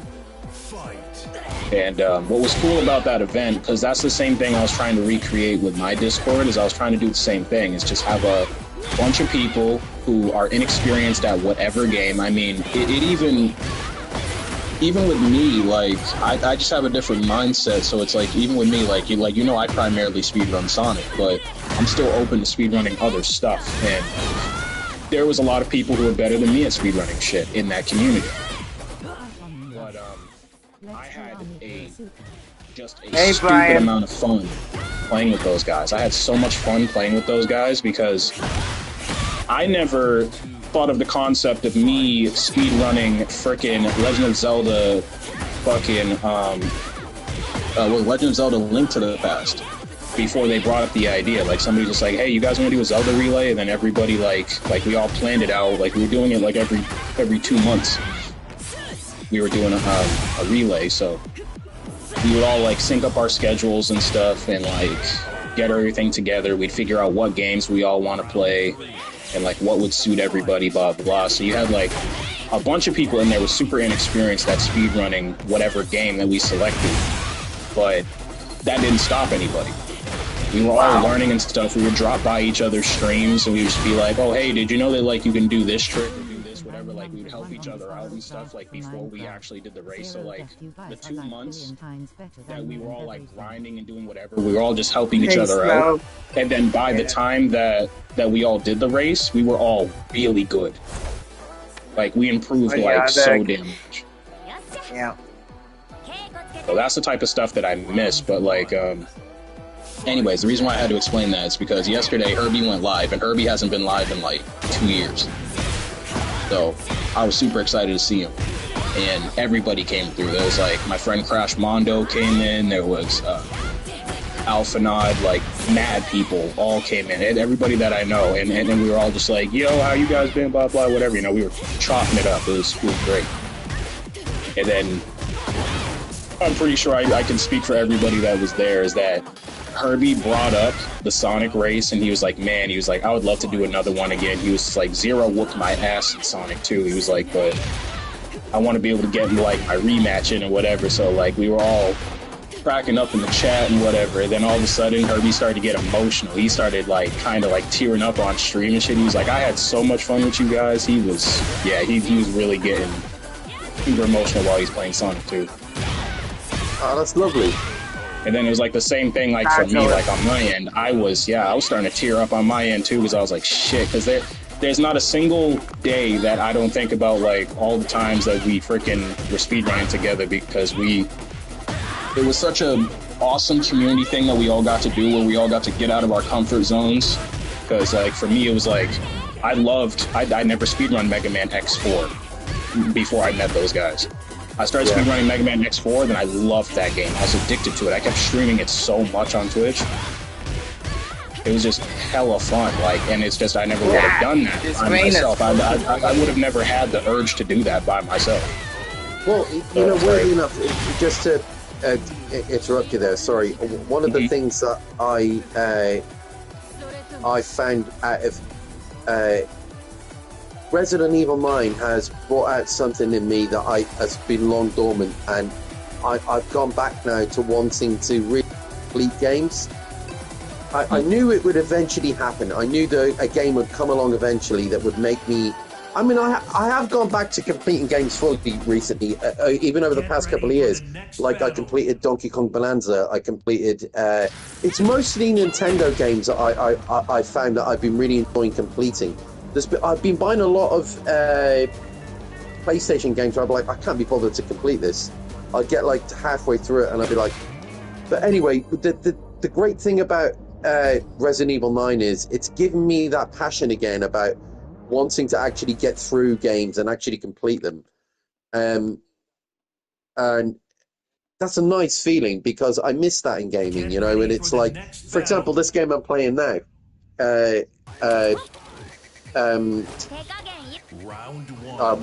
South of Midnight. I know I'm going to complete this, you know, because it's captivated me. It's like, because it's got a great story and stuff, and I've just missed that in gaming, because there's so many games at the moment, over the past few years, that have kind of left me a little bit empty, where it's like, you've got all these big open worlds, but I don't have the incentive to finish it. If that makes any sense. It's just like, oh, they're very impressively made and all that, but I get halfway through it and I'm just fucking bored. You know, and it's nice to start playing games again where I actually want to complete them. Right. Absolutely. Basically too much in the open world game sometimes. Some games are just they're overbearing. It's like fuck me. It's like, Jesus Christ. It's incredible, but like I haven't got enough time in the day to complete this. Like, I'd have to dedicate a whole fucking 3 or 4 days to just one game. Like, and complete it. Well, that's one of the things I loved about Resident Evil 9 is it made me... It didn't feel like a chore. And yes, I know, I'll repeat it again, I know I was playing it on easy, but the game, it rewarded you. It made you feel like you were actually achieving something. I think, yeah, like, I see what you're saying, like, that happened with me with FIFA, actually. Yeah, that's a great example, MLA. That is a great example. Yeah. Yeah, I found that with FIFA. Yeah, you're right about FIFA. I used to love FIFA, but it kind of lost me after a while. Is that what you mean? Yeah, and like FIFA really lost me. Like, I thought to myself, why am I buying the same game? Because it's so dumb. You know what I mean? Like, yeah. Yeah, no, I do know what you mean. Yeah. It's the same game, but different roster. Same game, different roster. Like, It's just after a while, if you start playing the same old shite, it's just going to turn into a chore. And that's half of my problem with a lot of modern games. Is like they leave me cold. Like one of the reasons I love Stellar Blade so much is that's got a massive open world, but it fucking makes you feel like you're part of a really special world. And I must say, I'm feeling like this with this game as well. This fucking Soul of Midnight, South of Midnight. I like a game that actually enwraps me in its world, and you know, there's a good story there. The characters are good. Like Astrobot is a perfect example of that. Astrobot made me want to complete it. It was just a great fucking platforming game. I was like, okay, this is a great fucking game. Astrobot is such a likable character, you know, and the game is just so good that you want to complete it. Noah was saying, if you get bored with open world, don't play Crimson Desert. Yeah, I've been watching it. I actually think I'd like Crimson Desert, actually. I know what you're saying, but I think I'd like Crimson Desert. I think there's a lot to it, yeah. That game has, like, a ridiculous amount to it. People still haven't even beaten that game yet. But do you know what intrigues me about that game? I like how the characters look. I like how the world looks. That game looks like a visual pleasure to be in. Like, and that game looks different to a lot of it. Like, there's a lot. It's a difficult thing to stand out in that genre. But I really feel like they've done a good job. And I know I've heard some people complain about the controls and all this stuff and all that. But I like when people try something different. You know, give me developers who are willing to try something. I'd rather that than the same generic old fucking shite. I thought that. Like, you know, at least the people printed it. At least they're trying something. You know, they're trying something a little bit different. You know, and it's like, yeah, it's obviously influenced by like Elden Ring and different things like that. But at least they're trying their own thing. Pretty much what Crimson Desert is, because Pearl Abyss has already, like, Pearl Abyss is known for making MMOs, because the other game that they made was Black Desert. Black Desert is an MMO, and then Crimson Desert is pretty much the same thing, just single player. It's like taking an MMO game and making it single player. yeah, I thought that. So, like, that's the reason why there's tons of shit to do. Like, an ungodly amount of shit to do. Like, you know, it's just like I said, like, people still haven't even beaten the game. That's how ridiculous it is. The game's been out for weeks, and still nobody's beaten it. Because there's just too much.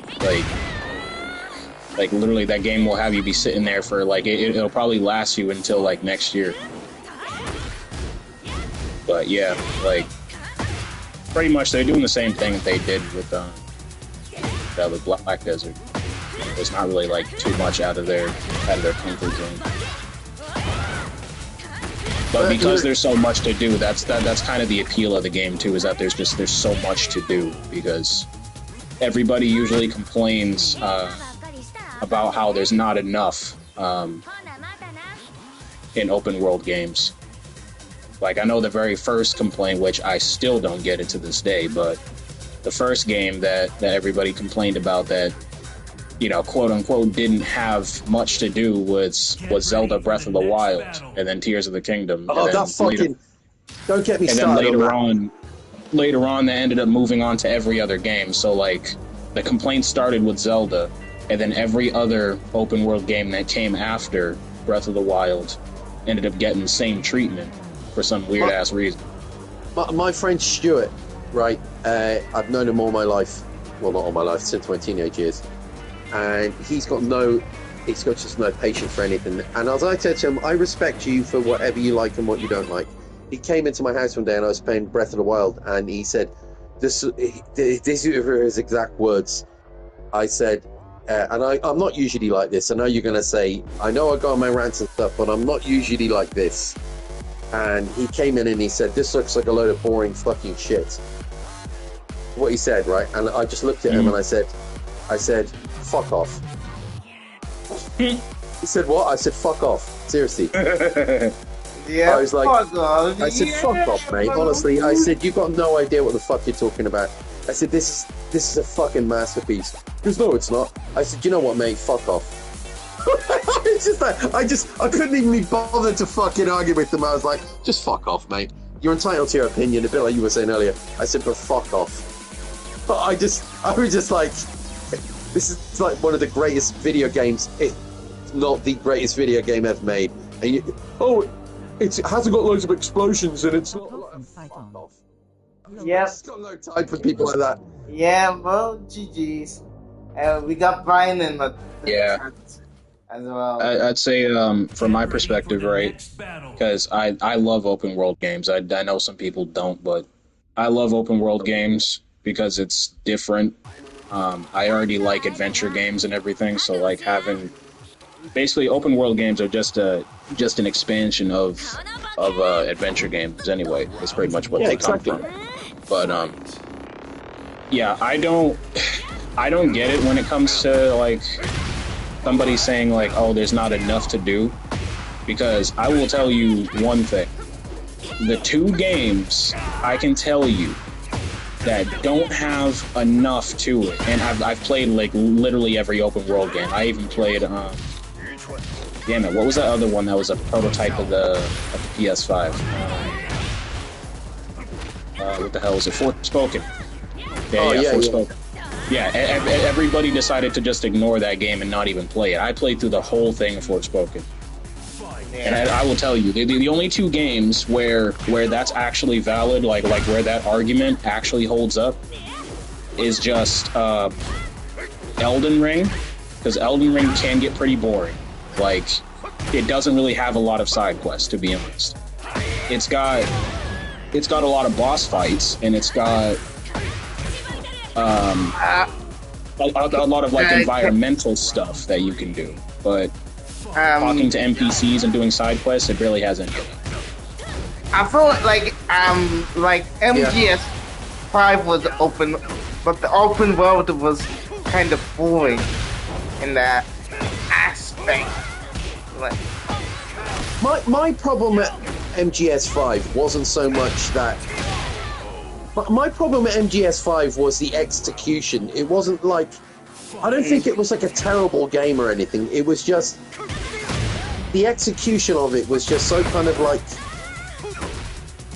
I don't know what the word I'm looking for here is. It almost seemed like it was trying to be something completely different from what came before, and I just felt like it was. I think the word I'm looking for here is convoluted. MGS5 felt convoluted to me, but not in a good way. You can't be convoluted in a good way, but what I mean is, it felt convoluted. MGS5 had potential with the open. Yeah, it did. It did. With the open world. It wasn't terrible. MGS5 really wasn't open world. It was just like you were in one area. You were side of Afghanistan, really. Like, I mean, there was the one. There was the other jungle area that you got to go to. Yeah. Which I think that was in Africa. I think. It was in Africa, yeah. Yeah. Like, you got to go to, like, those 2 areas, but that's not really open world, because, like, you didn't get to seamlessly go from Afghanistan to Africa. Like, you actually had to, like, select which area you wanted to go to. It was more of, like, instead of open world, it was more like an open area game. Pretty much like a sandbox game, you can put it that way. I didn't think MGS5 was a bad game. But you know what my biggest problem at MGS5 was? This is why I had a problem with it. It's the same reason I didn't like Metal Gear Solid 4. I always loved the original Metal Gear Solid games because they were straightforward, and it was like sneak and hide, but it was straightforward. It had that lovely classic arcade feel to it, and like I never really got to experience MGS3 up until recently, and I was watching it MLA play it because I was always more focused on 2 basically, and not on the first one as well. But when you watch MGS3, you realise just how good that game was, because MGS4 to me went off. Look, I'm going to enjoy playing MGS4 again, like the right way around. I think I'll enjoy it, but MGS3 was I don't know. I just don't feel like they've ever got it as right since. And thanks for watching that. I really do appreciate that. Yeah, no, but you and your cousin were really enjoying playing it. Like, they just don't seem to have got it as right since. Look, I don't know who am I to say this, because I don't know much about the genre as a whole. But what I will say is, I would say go back to what made the MGS3 so successful. Go back to that, because that seems to be what people enjoy. Yeah, that seems to be what makes like the it. the first 3 games had a formula. MGS4 kind of sucks because you can't use whatever weapon you want. That whole gun laundering shit is annoying as hell. Bullshit. That's one of the reasons I didn't like it, was because I felt like everything was an unnecessary chore, and I was just like, oh, fuck off. Like, just let me play the game. Like. Yeah, because that's not what made MGS fun in the first place. Like, you didn't have to, like, in the first 3 games, you didn't have to go and get a gun, then bring it back to a gun launderer, have him unlock the gun, that way you can use it. You just got to pick up a gun and just use it. Yeah, exactly. And I felt like that was Hideo Kojima going like, oh, you know what, I'm going to make this ultra-realistic now. And I was like, mate, stick to what made the first game so good. Like, I know you know what you're doing here, but I think you're just going for the realism thing. Just for the sake of doing it. Like, people enjoy these games because they're great. They're just great fun. And that's what 4 lacked for me. It wasn't fun. I will say though, 4 had an amazing looking world, and I am kind of looking forward to playing it again. Like, I'm looking forward to maybe seeing the game from a different perspective now. I think it's going to be fun to be able to have them all now as a collection. I know MLA is going to enjoy that as well. But I will say, I think they peaked with 3, and that remake of 3, like, I am going to get it at some point. That remake of 3, watching the MLA play it, I was like, what a fucking brilliant job they did. With my nephew, yeah. I think, honestly, I recommend it if it's the perfect starting of the whole entire storyline.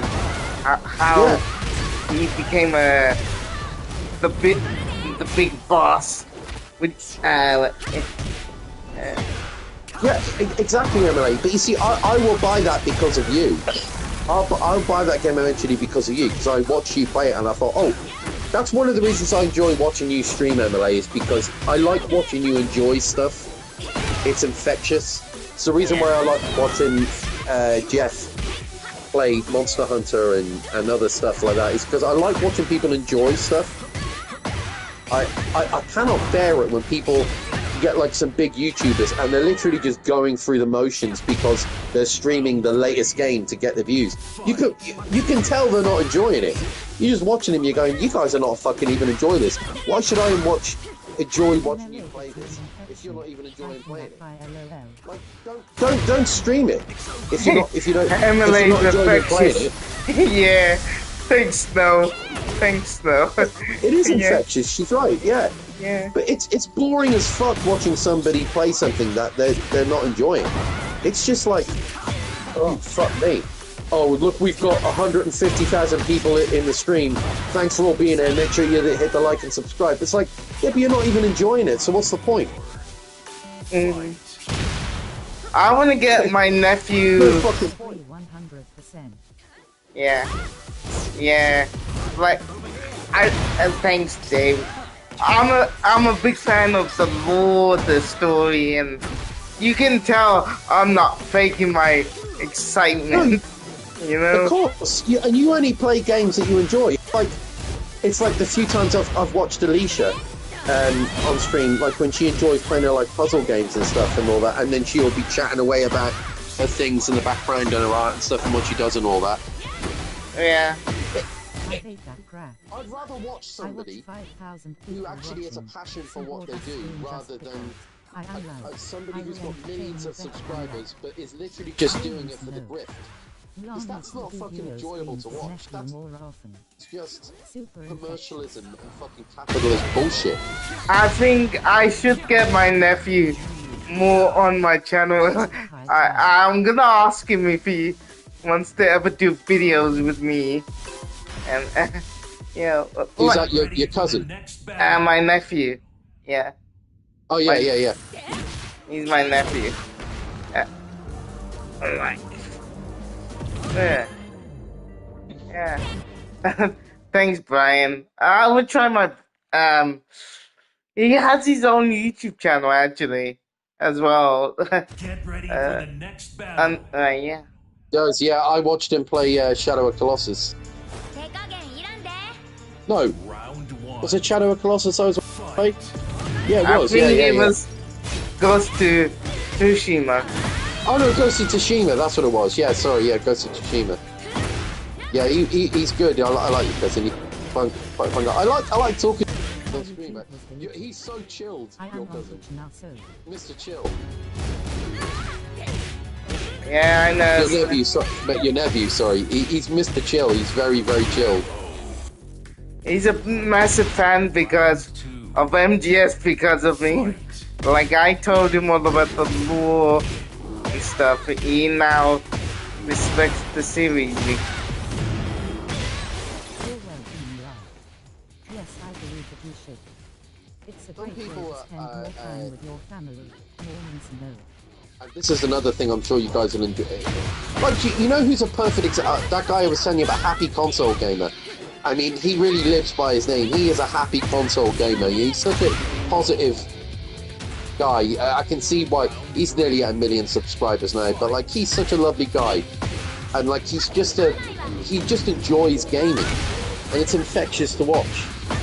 You know, he really just fucking enjoys what he does. Like, he's an old school gamer. He's 52 years old and he just can't believe that how far games have come. And he's constantly talking about how much he loves, you know, how far games have come and stuff. And it's just infectious to watch it.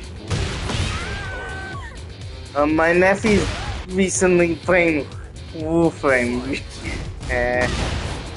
with his friends. I love what I do hanging out with you guys. Yeah. Yeah, well, Warframe, yeah. Yeah, Warframe. Yeah. It's like when you hear people constantly moan about gaming and stuff, and like, you know, they always like join in on the hate for something, just so, whatever's trending online. I'm like, fuck me, just enjoy it.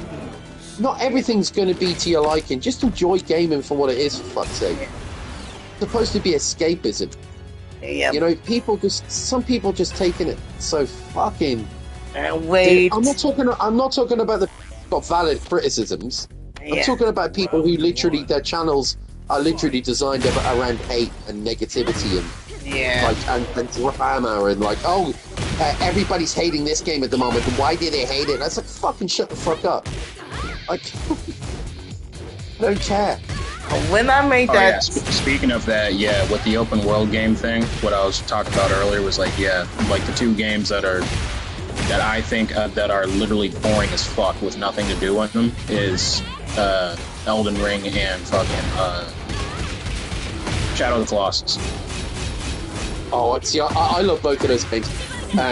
But I like Elden Ring too, but Elden Ring has a very boring fucking thing to it, because once you're done with all the boss fights, there's nothing else you can do. Yeah, I must admit, actually, as much as I like Elden Ring, I will say, no, actually, no, I won't. No, actually, I gotta say, I love Elden Ring. I think it's an absolute fucking masterpiece, so I understand where you're coming from, though. I think Elden Ring is... I do agree with you, though, about... and I love Shadow of Colossus, one of my favourite games. But I will say, as much as I love the game, it has got quite a boring world to it. But then I kind of like... I like wandering around kind of open worlds where I'm not constantly getting challenged. I kind of like that because I like kind of not having to worry about dying all the time sort of thing. So one of the things I like Shadow of Colossus because I love the idea that you can just walk around this like world and you'll see nothing for ages, and then all of a sudden you'll bump into some giant fucking monster and stuff. But I see where you're coming from because I can see why people find it boring. I find some parts a bit boring, and I love the game. Yeah. Yeah, like the thing I'm talking about is like fucking. What doesn't make any sense to me is somebody says Breath of the Wild or Tears of the Kingdom is boring when you have a bunch of NPCs that you can talk to. Like, it's not even about the challenge. Yeah. It's like Shadow of the Colossus has none of that. Once you're done fighting the Colossus, all you can do is ride your fucking horse. You can't talk to anybody. You can't do anything. The world is empty as fuck. Like, that's kind of the issue. Like, the issue is the replayability. Like, there is no replayability. The game just... It's a great game when you're going through it for your first time, but then it sucks afterwards. Because then it falls flat on its ass. It's boring as hell. Yeah. That's like the same thing like with Elden Ring. It's like Elden Ring, you got some NPCs to talk to, but not a lot. Because the world is barren as shit. All you can do is just run around. I should make a podcast like this, man. Like what you guys. The only thing that you can do is like you can run around, you can kill shit. Once it's gone, then like what else do you have? That's kind of like the problem that those games have. Breath of the Wild doesn't have that issue. Breath of the Wild and Tears of the Kingdom, they don't have that issue. If you want to go back and go talk to an NPC, you can. They're still going to be there. They're not going to disappear. They're still there. Crazy bad. There's different settlements. There's towns. How many likes have I got? Side quests for people. Yeah, like you can do like missions for people, you know, like to go grab them stuff or to go kill a monster, do whatever for people. Like it takes you a while. You're gonna keep coming back to Breath of the Wild or Tears of the Kingdom, and you're always gonna have something new to do for a while. Oh shit! A bear's kicking my ass, bro. Your brain is happy. So like that's the thing I don't understand when like when some people are like like, oh man, when it comes to that game and then like Forspoken also and blah blah whatever, like all those games have plenty to do. Plenty. Thank you. Like that's just the point of like if people just trying to complain just to complain, because like you clearly don't know what the hell you're talking about, because those are the two out of all the open games I've played, those are the only two where you actually don't have nothing to do. In the ass. I'm sorry. Like the only two things that you have to do in those games is once you have the main objective, that's all you have. You have the main objective, and once the main objective is over, the only option that you have is just to replay the game again. Like you really have to just start up a whole nother save file and just redo the same thing that you already did all over again. That's the only option that you have, because you can't go back. Like once you go back into the game, you already wiped everything out. So there's nothing else. Well, I mean, I mean, my dad's right here listening to us. One of the reasons my mom loved Breath of the Wild, my mom's two favorite games on the Switch were Breath of the Wild and Monster Hunter Rise. And the reason my mom loved both of those games was she used to love watching me hunting monsters and Monster Hunter Rise. My mom had never heard about Monster Hunter or Monster Hunter Rise, and that's the reason she loved the Switch, was it introduced her to so many different games. But she loved Rise because my mom's favorite level on that game was the forest level where the temple is, and for some reason my mom absolutely loved that stage with the waterfall, and she memorized the entire layout of that level, and she was in her early 80s at this point. She used to say, I know exactly where you got to go through the temple, go up through the forest, turn left, follow the route up there, and then when you get up to that right turn up, there's a little cave to the right. Yeah, Absent observe it. My mom used to say, you forgot about the cave. You remember that little cave in the forest level, Jeff, in Rise? You know the one I'm on about, like where you crawl, and it's like a shortcut between that area where you turn left, where those little lizards are. Let's go. And my mom would always remind me about that because I'd forget to collect the stuff in there. But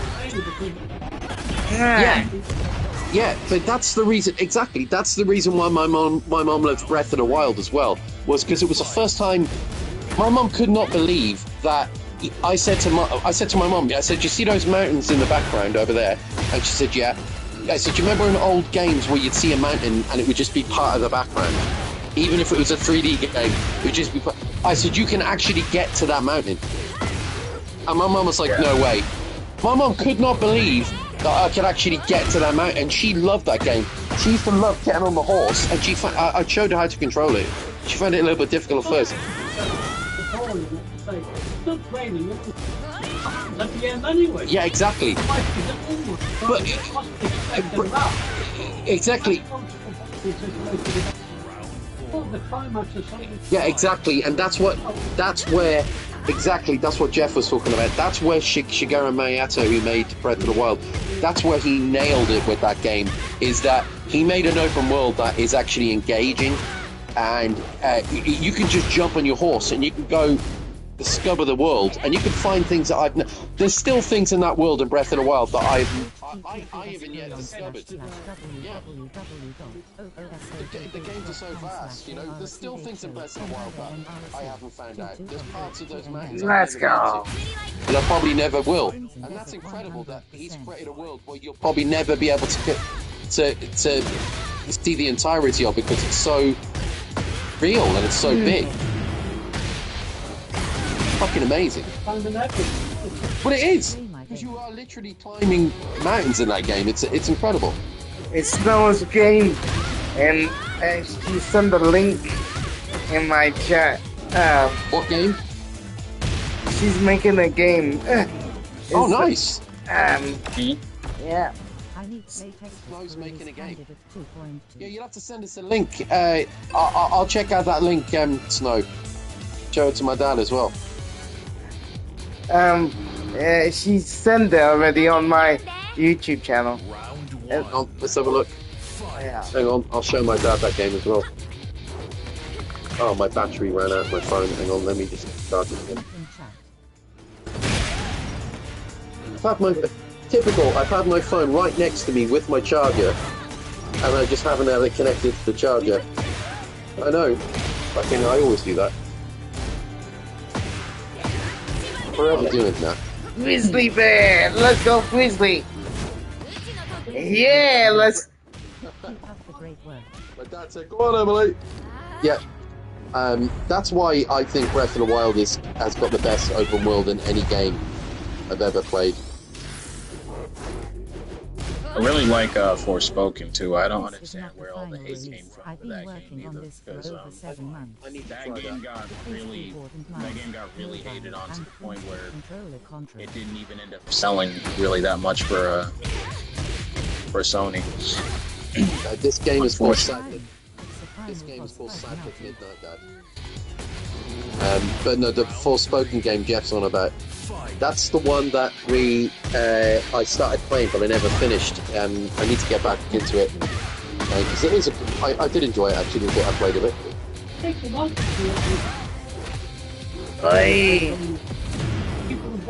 Yeah, it's amazing. Well, it was basically like basically how Nickelodeon keeps screwing up all the Avatar Last Airbender games, how they always end up being a piece of crap every time they come out. That's basically what Forspoken, that's what Avatar wants to be, is it's basically like Forspoken, because the girl that you're playing as, she basically functions the same way as like an Avatar does. Like, she can control all elements, and it's just way better than any Avatar Last Airbender game that ever came out.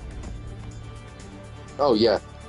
Which it's crazy because a lot of people love Avatar Last Airbender, so you would think that they would love that game, but yeah, apparently a lot of the hatred comes from the story, but the story is supposed to be kind of straightforward and not really make any sense anyway, because it's well, we have a term for that in Japan. It's called an isekai. So isekai is basically where a character, like the main character, will get teleported into another world, like by any like random means. Like it could be the dumbest thing possible. It could be like, I don't know, like you got hit by a car and you died, and then all of a sudden you get teleported to another world. Or like, there's even ones that even get more extreme. Like there's one where like dude is a 40-year-old virgin that dropped out of high school and he died in his parents' house because he refused to leave.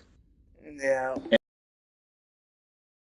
Like, like it gets like that kind of weird. So it's like, that's basically what that game was. That game was just like a girl that lives in New York City finds this random box inside of a pawn shop. She steals it, and then when she stole it, she opened it, and then she got teleported into this other world that's not New York. And she tried to, and the whole game is her trying to find her way back to New York. But for some reason, people just didn't mess with that at all. People were just like, "Oh, that's so stupid," whatever. And it's like, well, it's the same thing if you watch an isekai anime, which every isekai anime is stupid because it's, you know, whatever the hell happened to somebody, something tragic happened to somebody, then they die and go to a fantasy world. That's literally every single isekai anime that has ever existed. Yeah, so if you're So gonna people level, love that crap. if you're gonna level that, like Let's complaint go. like that, you might as well level it at everything. Yeah, it's like it's literally the same thing. So I don't understand where the hatred comes from. They're like, oh man, the story really sucks or whatever. That's kind of the point. The story's supposed to kind of suck. It's not really supposed to be that good. It's like, it's kind of those things where it's like the story's not supposed to hold any weight. It's the gameplay that holds the weight. Yeah, my dad's agreeing with you there. Yeah. Yeah. That's the thing that people didn't understand about Forspoken, like when it came out, is like I guess they wanted a more in-depth and more realistic story is what they wanted from that game, but you know, they didn't get that, so it didn't blow up. But it is a really good game, though. I mean, I played it and I loved the hell out of it. Boss fights were all epic. The different worlds that you got to go to, they had a lot of variety in that game. Like, they honestly went crazy. Like, every town and kingdom and everything that you visited was really different. And then the way that she used your powers was awesome, too. Like, the different ways that she uses her powers, how she could, like, you mixed earth and fire together, and you would create, like, steel, and you could, like, throw, like, steel beams at people. And, yeah, it was a really great concept of how you could, like, combine and mix your powers together. Ah, I'm lucky.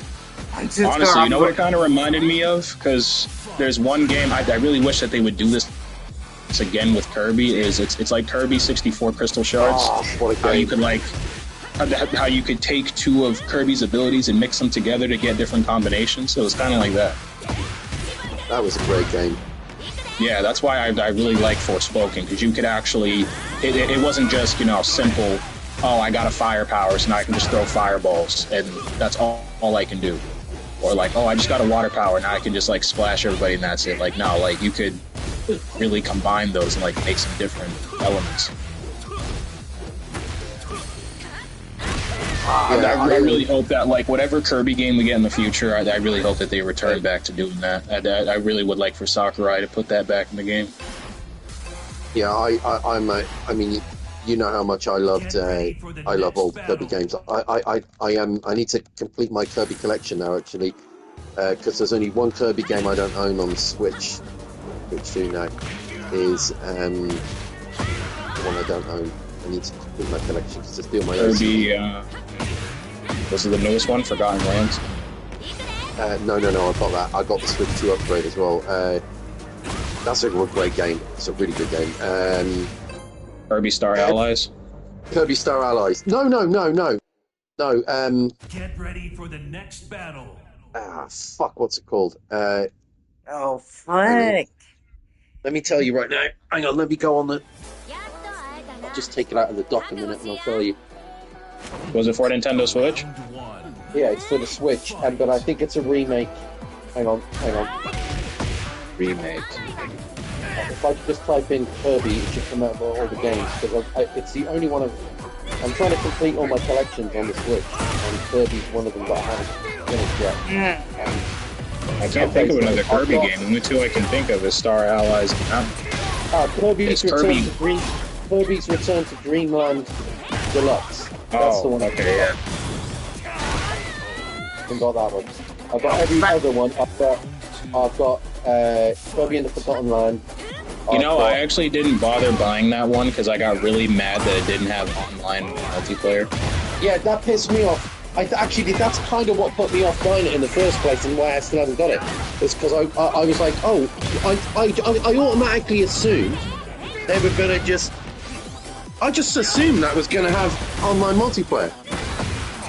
So when I found out it didn't, I was that like, was the same thing with me because I used to play that game with my friends and like my cousin and stuff. They used to come over to my house and we'd play the original one on the Wii.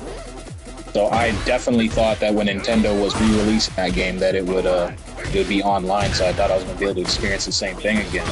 But then when I seen that, I was like, okay, nah, I'm gonna skip this. I completely forgot that game actually existed until you just told me just now. yeah. I mean, I really want to get it to complete my collection, but I'm with you on that. Without online, it just feels like a real missed opportunity. I just like what? Like I just don't know why they yeah. Look, I would like to get it at some point.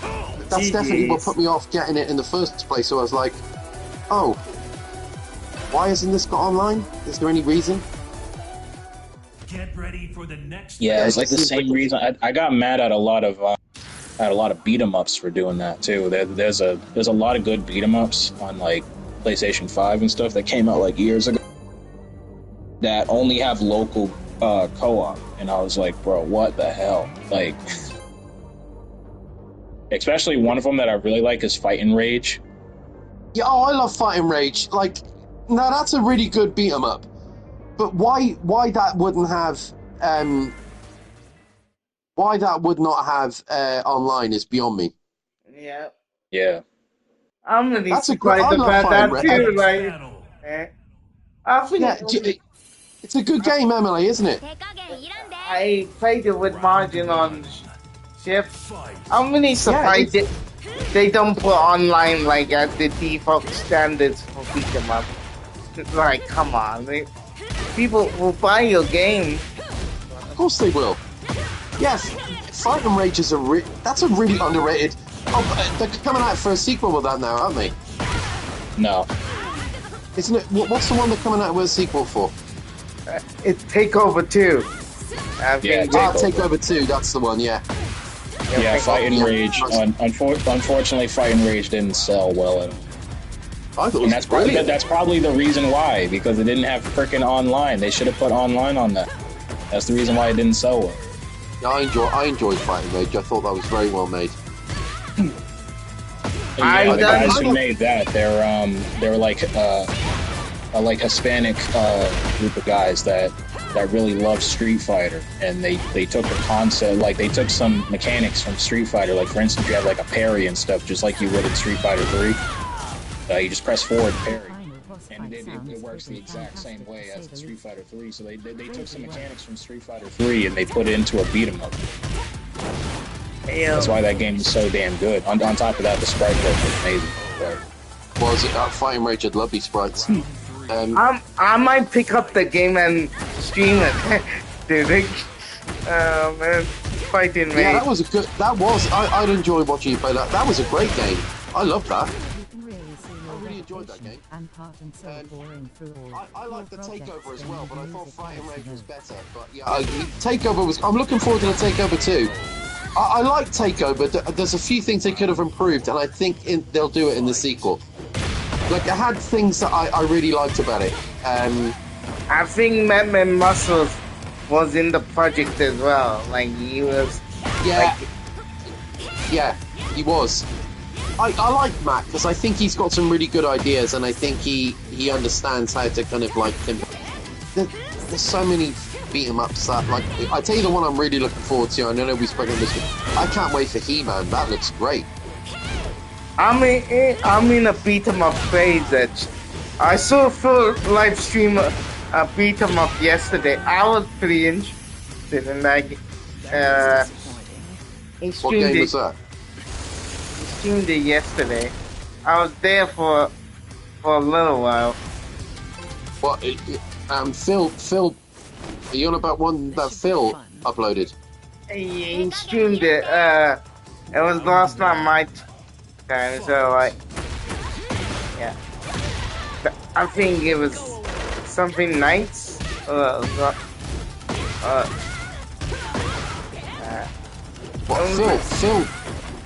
Yeah. Was it a new one or an old one? Old one. It was the old retro game that I was pretty much interested in that. Like, damn. Just trying to. I'm finally trying to figure out what game you're on about. I have to look it up myself. What era was it from? I think Like the 90s, 80s, or 90s. So was it an arcade game or is it a console game? I think it was an arcade game. Like normal beat 'em ups. It had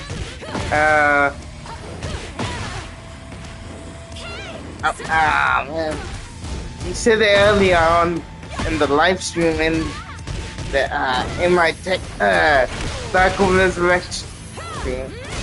I said you're welcome. Welcome.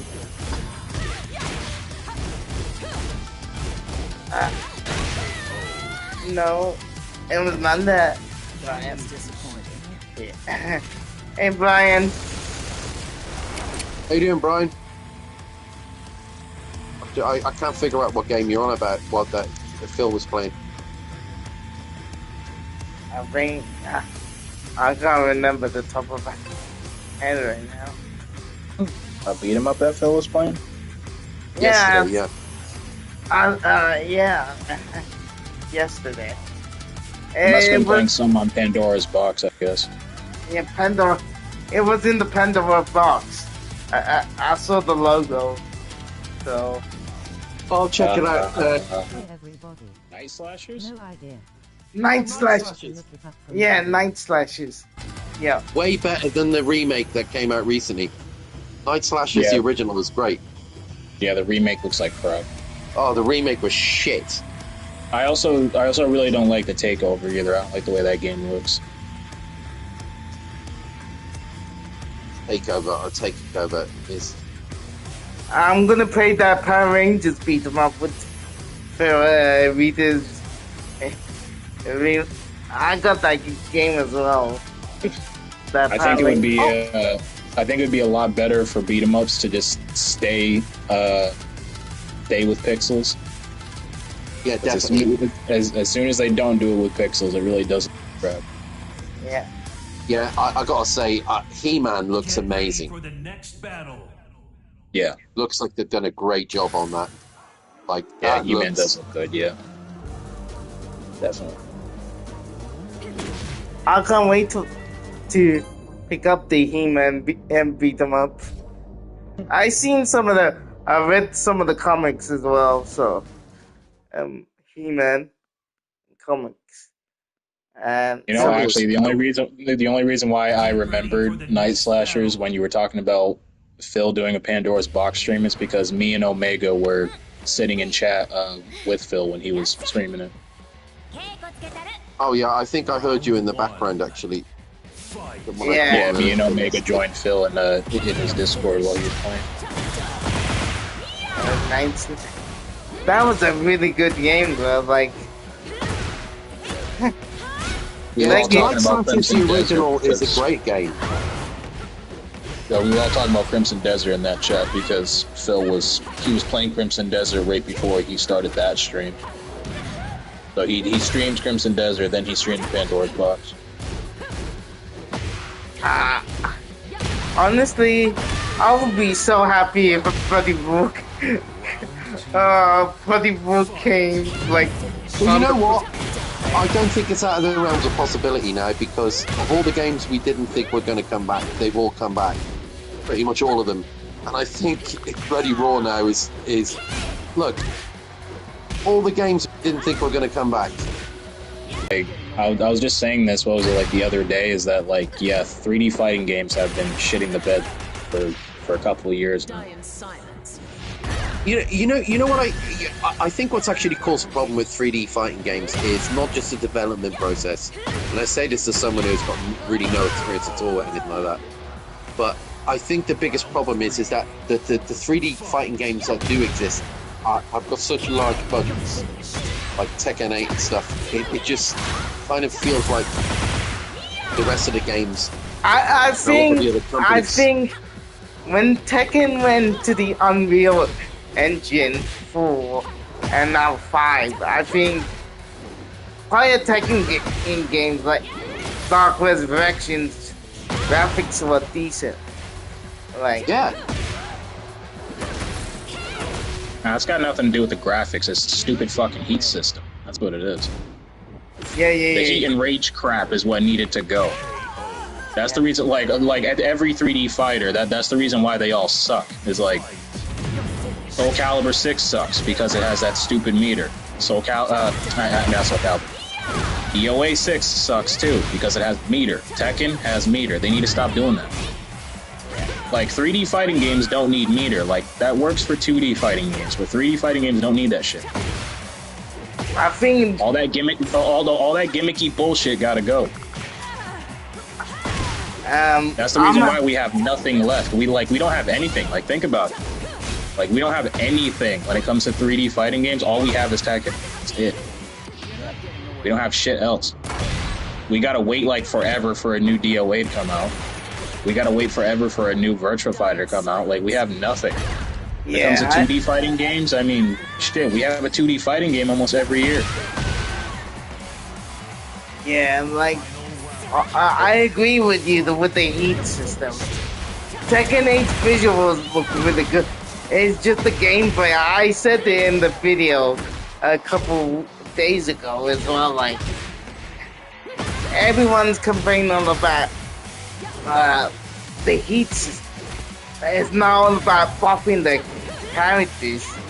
I think Tekken 8's visuals are lovely, except for the designs of the characters. All I want to do for Tekken 9 is I don't mind the graphics. I think the graphics are lovely. Just change the design of the characters. That's all I ask for, and I'll be happy. Because everything else is. I'm really enjoying Tekken 8 at the moment. I'm really. I've got back into it now. But yeah, all they need to do in terms of design is just change the design of the characters. They look a bit.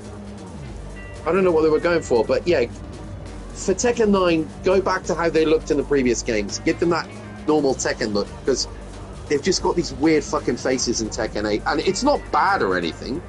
It looks. I mean, this is just my opinion, obviously. It doesn't look bad or anything. It looked really awful. It just looks a bit different, and it doesn't really suit the characters, I don't think. But the graphics themselves, like the actual graphics of the game, are amazing.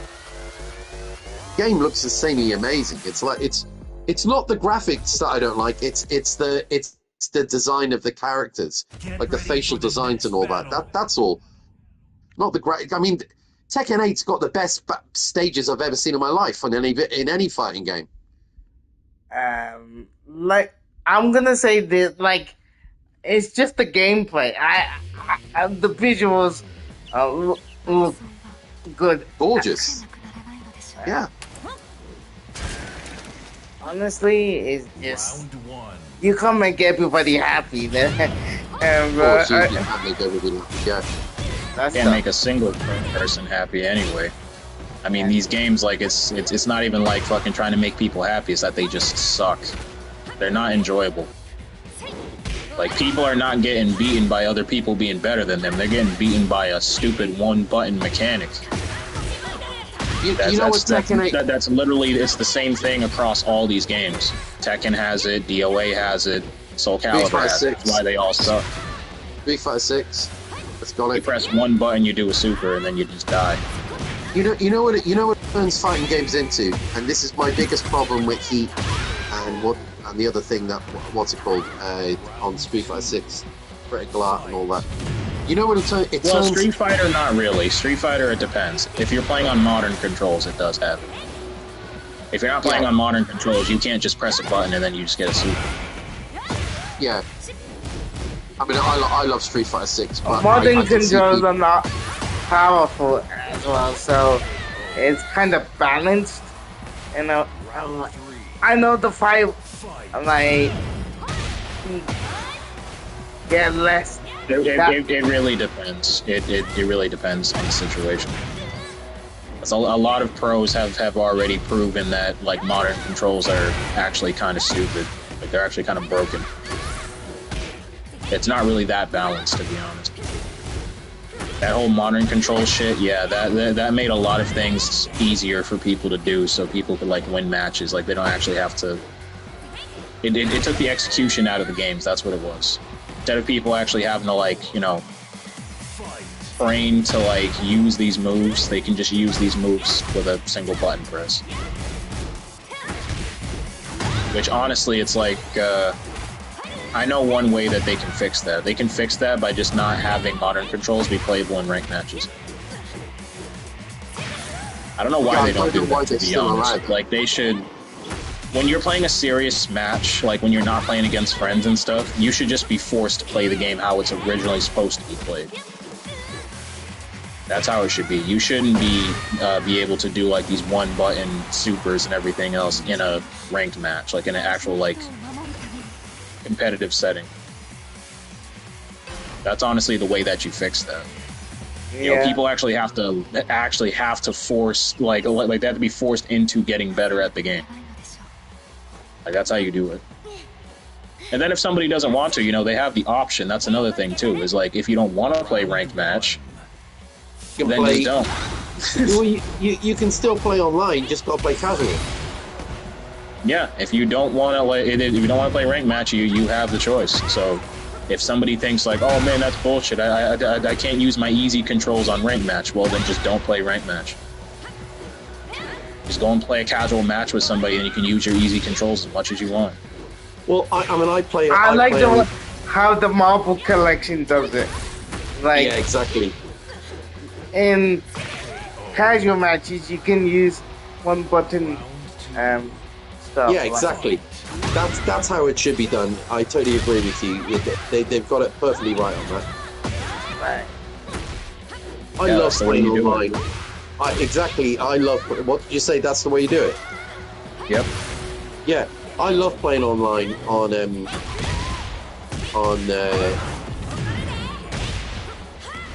I absolutely love playing online on the Marvel collection. They've got it perfectly balanced on that. I just think they've done a cracking job on that in more ways than one.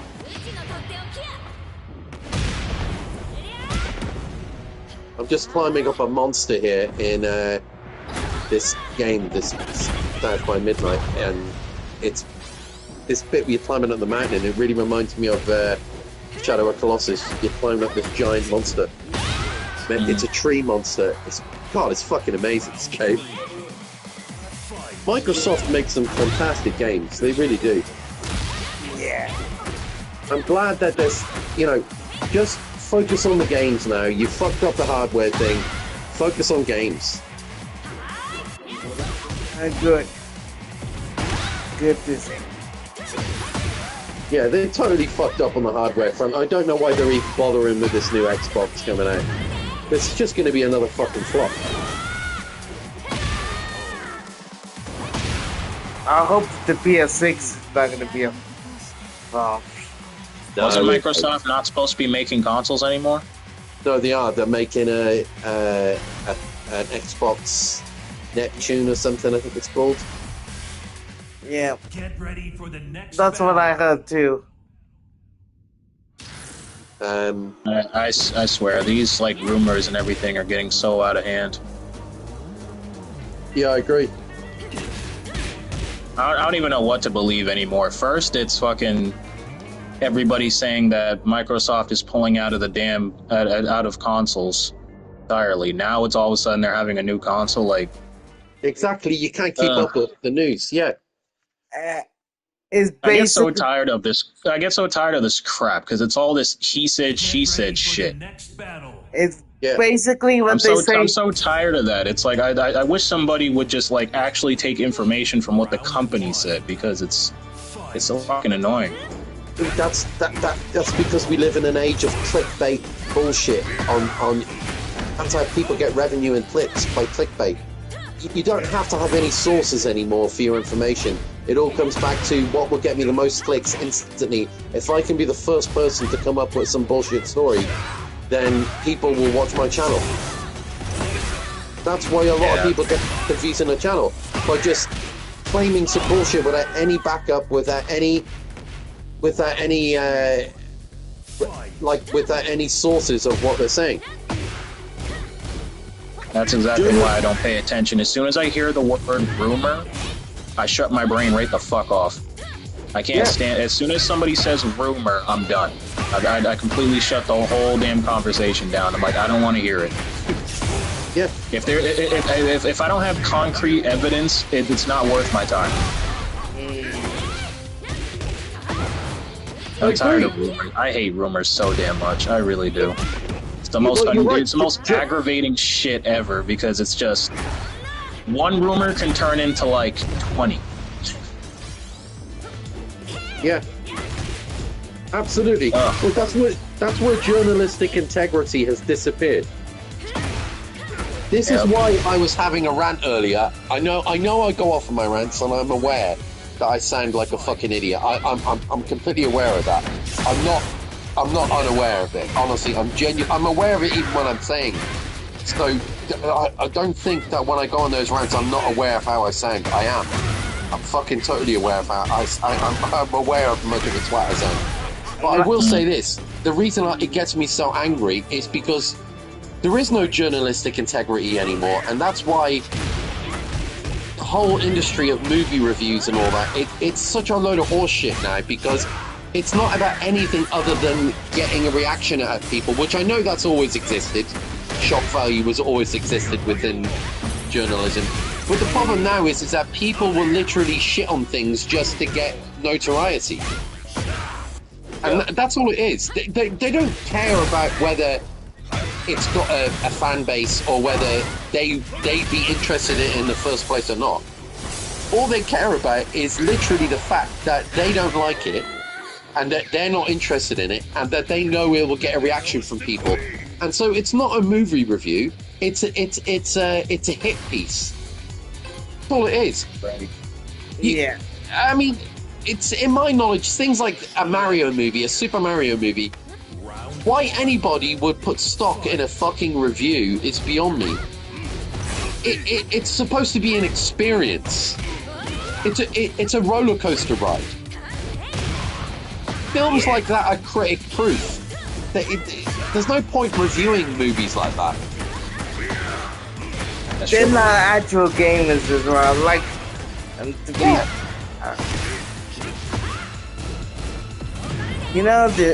the reviewers, like, I'm just gonna. Well, the most idiotic review I've ever heard is for Sonic 3 which is now, ironically, bite the people who pissed on it at the beginning, is now the highest rated video game movie. It's got 87% now on Rotten Tomatoes, Sonic 3. Not that fucking means anything, because I don't put any stock in, but it's got 87% by movie critics, and it's got 98% by fans. It's like the highest rated video game adaptation ever. But what made me laugh about the initial reviews for that movie was they said it doesn't make any sense and it moves too fast. I put a response to one of the reviews. I said, moves too fast? Read the title of the movie.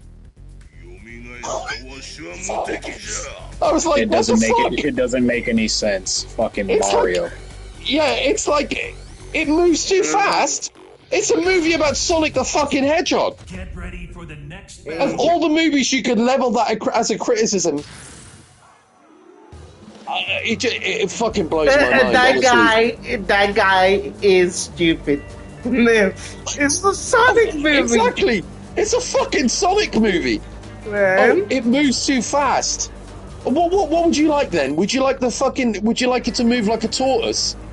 It's a movie about fucking Sonic the Hedgehog, you dipshit. And special effects. Come on, bro. Like, I'm so glad that my kids are not going to grow up to be idiots like those fucking people. Exactly. Yes, you're bringing them up with a little bit of integrity, and they can see the bullshit. Yeah, I'm so glad that I'm actually raising them to actually fucking have common sense. None of these fucking idiots have any damn common sense.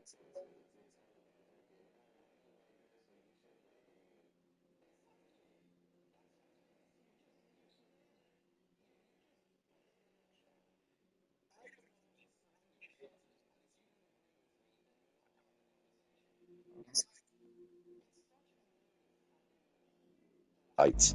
It doesn't mean anything. Like, and that's what angers me about modern movie journalism, is that it doesn't matter what the film is. It could be Sonic the Hedgehog, it could be Super Mario, it could be Zack Snyder's Justice League, it could be The Godfather Part 4. They will... It's not about reviewing or conducting an analysis of a movie anymore. It's all about getting the revenue and getting the clicks and being a hater. That's why people like the Critical Drinker and all that. It's just bullshit. If you go onto the Nerdrotic and the Critical Drinker now, they've got millions and millions of subscribers. You go into the comments, it's like, yeah, you're right. This sucks. Marvel movies suck. All this sucks. The new Superman movie sucks. It's like, and I put a comment in there one day and I said, do you motherfuckers enjoy anything? And loads of sheep in the comments got totally pissed off with me, and they were like, and this is on my verisimilitude account, so they could easily come and visit my channel and have a go at me. But I said, do you motherfuckers enjoy anything? And all the people in the comments are like, oh, you're just a fucking gun lover and all this, and you're a James Gunn lover and all that. I was like, what the fuck are you talking about? I said, you guys just love to hate on shit. Yeah, and they love to answer. They love to answer a question with a question. Exactly. It's like, when was the last time you actually sat down and enjoyed something, or just took something at face value? Like, it's just fucking bullshit. If you say something over the internet, like, people take everything when you say, I am defending TEKKEN8. I get that, but it's like, yeah, it's that's just something you enjoy. Yeah. Yeah, man. It's like, come. You seen the video, right? Like, I know Speed has. Like, yeah. Just people just take out like fucking retards, like. You go to Nerdrotic's channel, it's all about hate, and it's like all the fucking sheep, or as I call them, sycophantic narcissists. Sycophants, I don't know if you guys have ever heard the word sycophant. It basically just means people who follow what other people are doing and saying, and like they will hang around. Sycophantics are people who hang around others that can give them others notoriety. In other words, you find a lot of people hang around like a lot of rich people, because it can make their life better. That's what sycophantic people are. And you get sycophants now in YouTube communities where, like, you know, they will follow someone and just worship every word they say. And there is nothing that winds me the fuck up more than sycophants who just blindly follow what somebody else says. It's like, you know, it's like, just tell me what you think. Fuck what other people say. What do you think? Stop following what that other person's saying. Let me know what you think. What's your fucking opinion? Everyone's a fucking sheep. Eddie Madison, I know you love talking about movies. Hey, yo, you seen the new Mario movie? Yeah. This is the exact same thing that last year I was talking to my kids about, because when K-pop Demon Hunter came out, like, they love it, and there was a few of their friends, they came over the house and everything, so, like, you know, obviously I'm gonna be either, you know, walking around the house or doing whatever, so I ended up overhearing their, like, little conversation that they were having, and I didn't really want to, like, butt in or anything like that. I just kind of want to let them have their own thing, but I kind of had to butt in for a second, because the conversation was about K-pop Demon Hunter. So a few of their friends were just like, oh yeah, you only like that just because, you know, like, everybody else loves it, or whatever, blah blah blah, right? So when I heard their friends saying that, I went over to my girls real quick and I was like, look, I was like, I'm not trying to butt in on your guys' conversation or anything. I was like, but I wouldn't ask both my buddies. I was just like, you guys like K-pop Demon Hunters, right? They're like, yeah. And I was like, well, that's all there is to it. I was like, don't try to overcomplicate it. Yeah, exactly. I was like, just because you guys don't like it, I said, that doesn't have anything to do with them. I was like, So you guys are completely fine if they like it and you don't, right? And then all of a sudden they're sitting there for a minute, they didn't say nothing. All of a sudden they're like, well, yeah, I guess it doesn't matter. And I was like, well, there you go. Yeah. I was like, I ended up telling them, I said, don't overcomplicate it. Hey, I said, that's the thing. I said, if somebody doesn't like something that you do like, it doesn't matter. Yeah. I was like, it's as simple as that. Everybody likes different things. That's a really good way to approach things with kids. Well done. That was and those kids will learn from that as well. They'll be like, yeah, he's right, actually. Everybody's got a different opinion. Yeah, because I went and asked them, like, they got quiet for a second. I was just like, does that mean that you guys are going to stop being friends? All of a sudden they sat there and they went, no. And I was like, well, there you go. I was like, so you guys don't need to argue about it. You don't need to do anything else. I was like, simply, you don't like it, you don't like it. I was like, just state your reason of why you don't like it, and that's it. And move on. Yeah, but they'll learn from that. They will absolutely learn from that. That's a good little life lesson. They'll remember that as they get older. All right, Trustic. Hello. Whatchamacallit, Dave? A while back, I was talking about Resident Evil 5 and how I said I had second thoughts about, like, ever partnering with you on that. But I'll tell you what. I'm willing to carry you. Especially after how I've seen Phil play. Yeah. I kind of feel bad for Joey on what I saw. I actually love... I gotta be honest with you, I really like Resident Evil 5. So I've played it loads of times, so I really genuinely love that game. All right. I actually love the game. Yeah, it's fun. I played so much of it, I'm so burnt out of it at this point. Like, damn. That's all I played it so much on PS3 that, like, nothing to do with the game, but I just got bored because now it's, ugh. It's like Squidward. I played it for years, man. It was ridiculous. I used to play the hell out of story mode. Then when I was done with story mode, I'd go online and play versus mode. Then when I was bored with that, I'd play some mercenaries. I was all over that game. I will never get the hate for Resident Evil 5. I never got the hate when it first came out, and I still don't get it now. It's a really enjoyable game. Just because they changed the format and moved it around and it was a different location and all that, I honestly, I love the fact it was a little bit different, and I just thought it was a really good, fun co-op game. I loved it. I always enjoyed playing it. All I ask for in any game is that it's enjoyable. And like, I just think it was a lot of purists when that game came out. They were, oh, it's not what I wanted it to be and all that. No, it's something different. You know, at least they tried something different. And certainly, even if you didn't think it was wasn't a good Resident Evil game, at least it was a good game. You know, it was an enjoyable game. If you didn't think it was a good Resident Evil game, then fair enough, I guess, because it wasn't the whole kind of like horror dark thing. But I mean, it was still a horror game. I enjoyed it. I thought it was really good.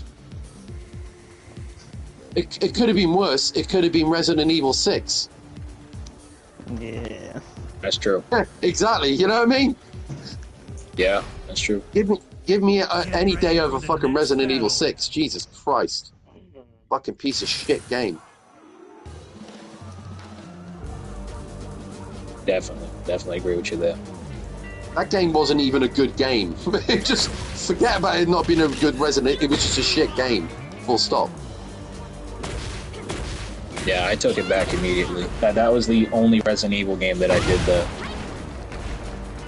I took that game back immediately. I was so done. I mean, to be fair to Capcom, though, to be fair to them, that's the only bad Resident Evil game. Yeah. That's a pretty good ratio that they've only got one bad one. I would say that's quite good, really. Yeah. There's not many people that can say that. There's not many companies that can say that where they've only made one bad game in a series. Yeah, I said that's a good hit ratio, you know. Out of 9 games, one bad one. Yeah, I'll play Resident Evil 5 with you, Rustic. Definitely. Will it be anytime soon? Well, it won't be today, but I will play it with you, though. No, I will play it though, definitely.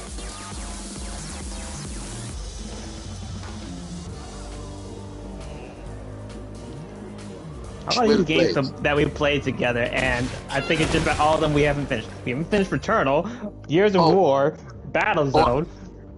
We need to complete Gears of War. I've got a save state exactly where we left off. So yeah. Get ready for the next If we're going to complete one, it's more than likely going to be Gears of War.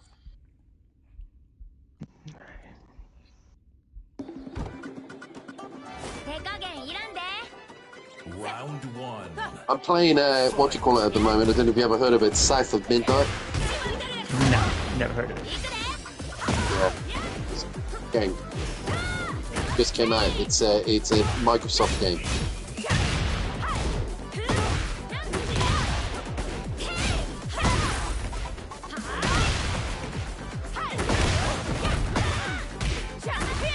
Yeah.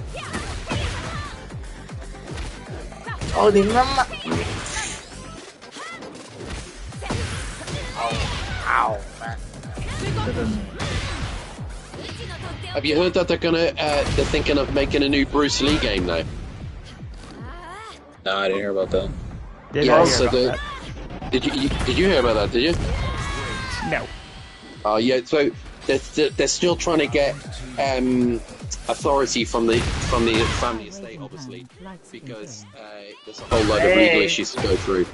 But they want to do like a legacy whole game of like his life story. So it's not going to necessarily be there will be like fighting game parts in it, obviously, like Way of the Dragon and stuff. But they want to do a whole thing about his whole legacy of his life.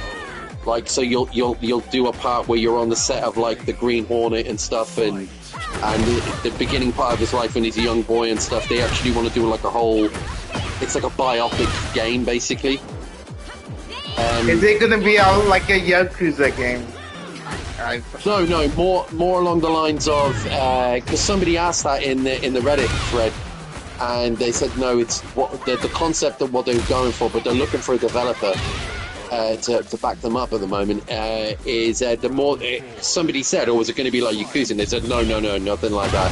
It's going to be more along the lines of more like a kind of a life, like a. What would you compare it to? I guess sort of something like what was that game with the actors which had Elliot Page in it and William Dafoe? William. What was that game that had Elliot Page and William Dafoe in it? I got no idea. I got no idea. I know Willem Dafoe. I don't know William Dafoe. Who the fuck is that? William Dafoe, Willie, Big Willie. Yeah.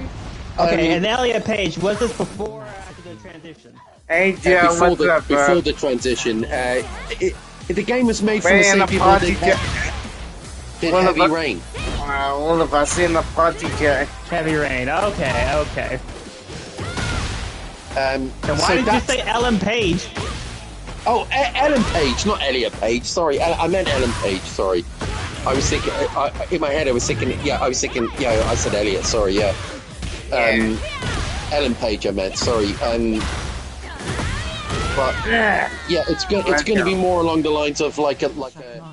It'll have a similar. I'm doing look. good. What we're they're all intending in the is party chat together. Sort of like what Heavy Rain was like. So it looked like a kind of a movie. Sort of. Who's on the phone with Emily and not chatting with us? I'm streaming, dude. Who are you talking to? This mother. He been streaming this whole time. I've been streaming all this time, man. And I'm getting here not knowing this and stuff like that. Part of me wants to sabotage now. Sabotage. Yeah, I'm sorry that I didn't want to interrupt the whole conversation with you, though. Yeah. Could have been like, hey, man, I'm streaming it, but it's just like. Alright, come on, man. I was enjoying the conversation. Come on, man. Like, come on, man. I was just enjoying the whole conversation. The fuck? What the fuck, man? How's things?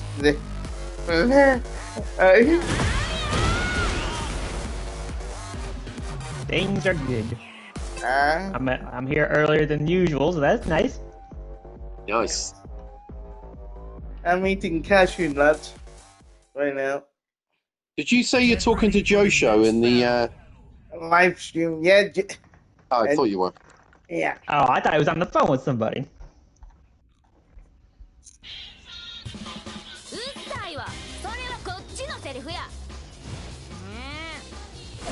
Round one. Fight.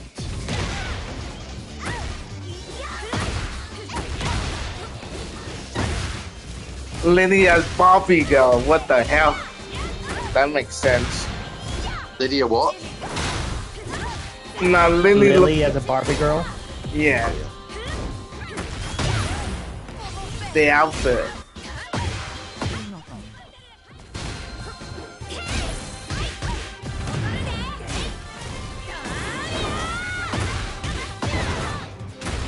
And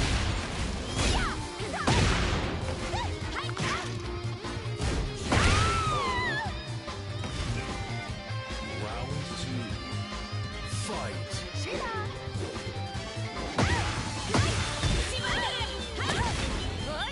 let's go. The music in this South by Midnight is beautiful. Like all this Alabama music, it's really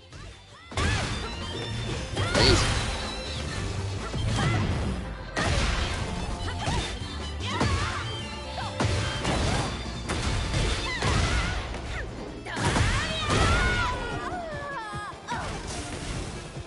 Round three.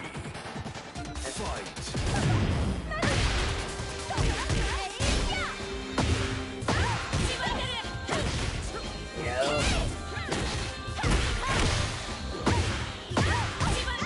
I'm a Barbie girl. Get the. And I'm a Barbie girl! What the fuck? And I'm a Barbie girl! I beat the Barbie girl's ass with my meat. Barbie girl! Yeah, man.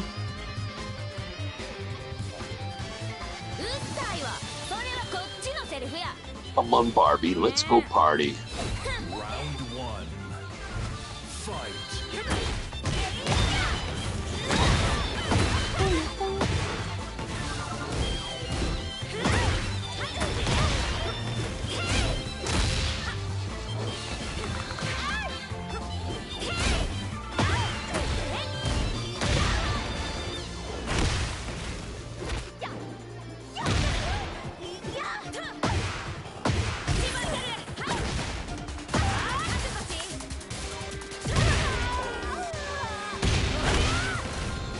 I remember dancing to that song in a nightclub, and I'm not even ashamed of it. The hell? What the hell? Yeah. I'm not even ashamed to say that. Which probably wouldn't surprise you, but yeah. I'm not even ashamed, I don't care. You see, yeah, he starts to I was in my own world, and Dave said something that was apparently sinister that I like missed it. No. He said he danced to Barbie. He said to I Barbie. said I danced to Barbie girl in a nightclub, and I'm not even ashamed. Yeah. As I said, that probably wouldn't even surprise you. But I'm not even ashamed. Can you just picture Superman dancing to a Barbie girl in a nightclub? Yeah. Oh man. Barbie, let's go.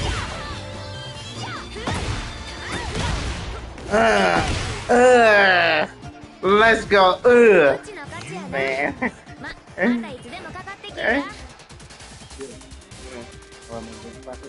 Yeah.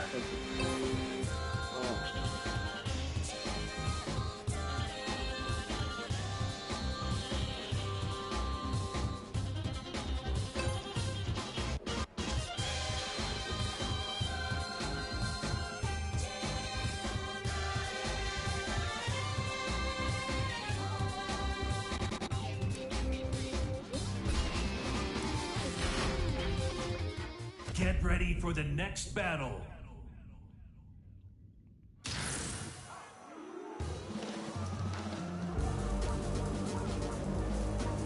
Oh, fuck. Jesus.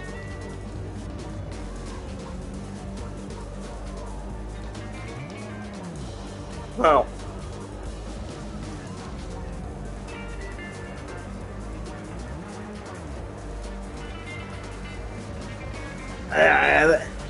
I dance to Spice Girls. Which one? Which song? With the ones. That song. So tell me what you want, what you really. I wanna. You wanna see. As you can see, Song. yeah. You want my future? Fucking hell, Spice Girls, man. It's insane how popular they were back in the day. They were like the biggest thing in the world, Spice Girls. They were the biggest pop group on the world, in the planet, like on the planet. There's nobody could even touch them in terms of popularity when they came out in the 90s. It's insane. Because if they come out today, I know obviously things have changed. Obviously, if they come out today, Spice Girls, nobody would like them. Oh my phone is charging.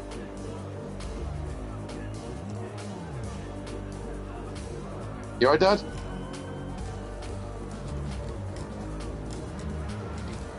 Jesus. Well, that under a span of frickin'.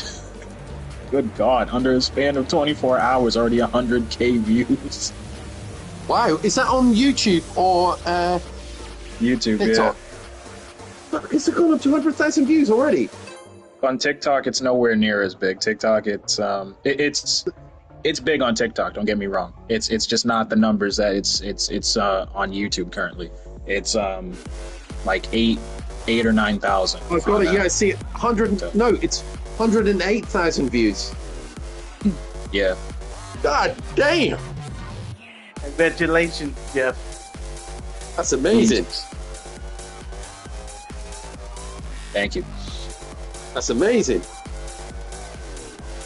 Yeah, literally a damn edit that only took me like a minute to make. Fucking ridiculous.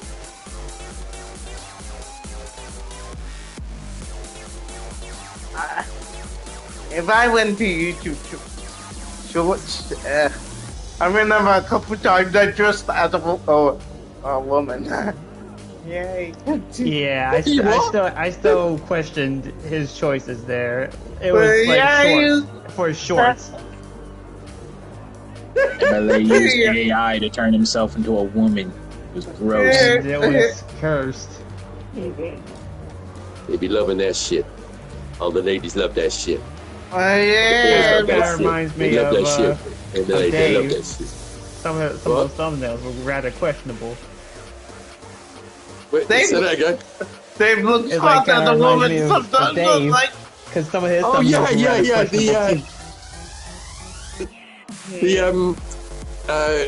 Oh god, there's loads of them. Yeah, I know. I fucking hell.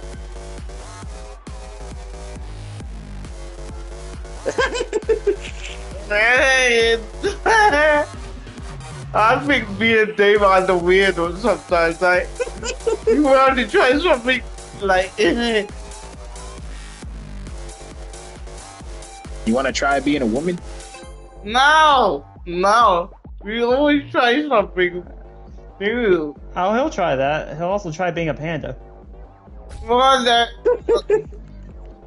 Hey, I'm a big. Get ready. Why are you talking with a mouthful of food? You eating pizza, you bastard. Eating nuts. Damn, Pizza. I didn't think he'd be eating on these nuts. That's crazy. These nuts. Round one. Cashew nuts. Got it. I'm eating. Why are you eating the? I'm eating cashew nuts. Got it. You cashed in these nuts? In the morning. Little did that guy know when he was just sat in a settee going, "These nuts!" Little did he know, it would become so fucking famous. It would even end up on the Key and Peele show, like sketch show and everything. Like, it fucking just became worldwide famous. Yeah, everybody knows that meme. It's insane. It was just a guy sat in a settee going, "These nuts!" And that dude was ugly as hell. Yeah. Ha! I like the crying ugly meme, as though. fuck. I like the crying meme. Nah! Man. Golly! Man. Oh, fucking brilliant. Anyway, I sent a I message forget in, exactly in what the he group was chat. laughing at. What? What was that, Pete? Say that I again? was saying that guy. Yeah. Yeah, I don't even know what the hell he was even laughing at.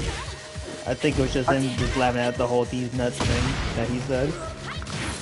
I think he was watching something on TV in his front room, and he just said "golly," whatever that meant, and he said "these He nuts." was like, "These nuts, yeah." And he just sat there and laughed. And I was like, "What the hell was he laughing at?"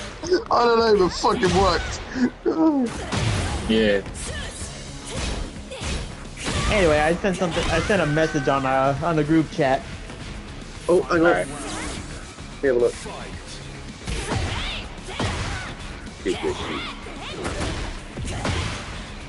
Little Diddy, no?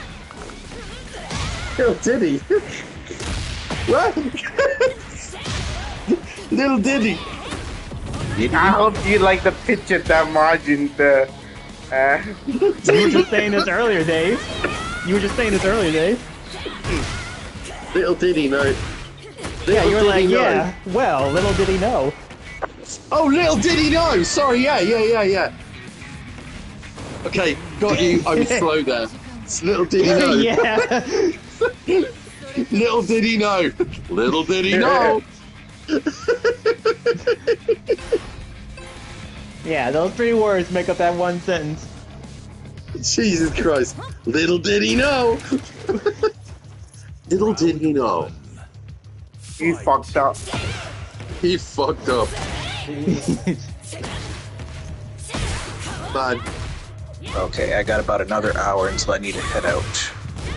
I actually, you know, there was rumors that they were going to have to change the name of Diddy Kong at one point because of all the fallout. But thank God they didn't. But they were actually contemplating changing the name of Diddy Kong. I'm so glad they didn't pander to all that shit. I remember that, yeah. Did you hear what they were going to call him instead? No. They were going to Little call Kong? him What? What, like Little Kong or something? No, they were going to call him Dinky Kong instead. I love that. Hell no. Thank God they didn't go for that. That would have definitely not fit. No, it would have killed it as well. Diddy Kong is a great little name, and like I think people are not, people will make joke about it and stuff and all that. But at the end of the day, people will just be like, all right, he's got the same name as Diddy, whatever. Fuck it. It's not really much you can do about it. He came before P Diddy. Exactly. Yeah. Yeah. They call him Didi. They call him he Didi came- as well. Didi, like for like. Yeah, he came way before. We're talking like years before P Diddy was ever a thing. Yeah. Yeah. Anyway, fucking people call him Diddy. Doesn't deserve to have that fucking name anyway. Because I say Diddy Kong had it first anyway. Fucking. Yo, it's Ratchet. Hello. It's Ratchet. How you doing, brother? Yo. I'm good. Hey, Today Ratchet. going alright? Russ, it's good to have you here.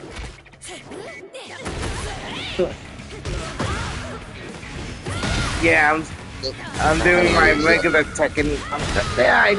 I've done Tekken 5 Dark Resurrection earlier too, so I don't. He's been streaming all And I morning. missed it. You missed it, bro. Like,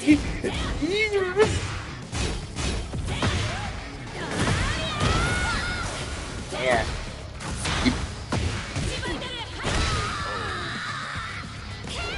I said, You had a nice lie on today, then. Good man.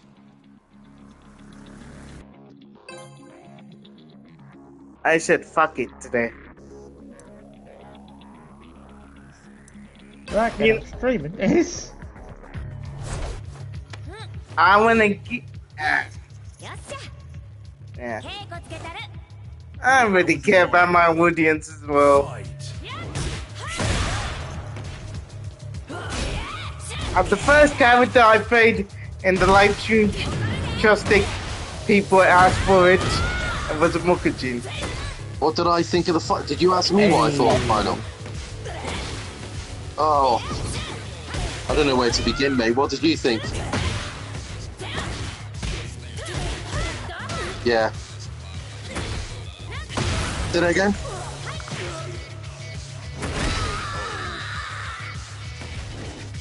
Yeah, fucking hell, man. I liked it. What do you think of the picture that Margin made? Like, customized. Yeah, I still need to check out that video. Wait, did he even Yeah, he did. Knowing that he's the only mug that would do April Fools. Yeah. He changed the title to April Fools, so. Okay. Because, like, for some that's almost an hour long. Like, yeah. This is old stuff too.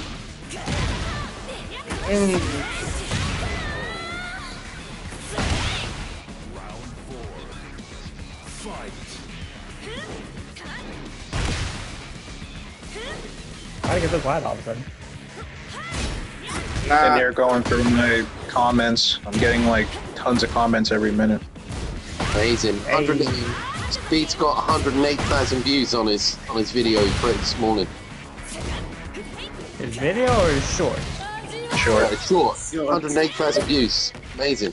Yeah, okay, I thought we were talking about the short.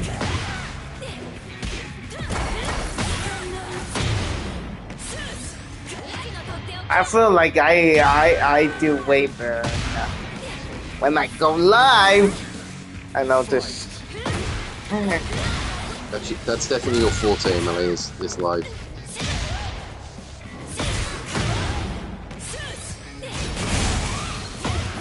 Yeah, I don't get that. I haven't messed with it, so I don't know how that's supposed to work. What? What are you on about? The what? Sorry. So in Tekken Dark Resurrection, you know the bowling mode. There's an option for a tournament on there. Is there? So what happened, Ratchet? Did I just see like a character bracket? I didn't know there was a damn. tournament mode on there. The fuck? That's the tournament mode of all the things I thought they'd include on there. That's mad, but. Of course, Brian has to have the cyborg guy to go with it. Jack, Brian, what about Yoshimitsu?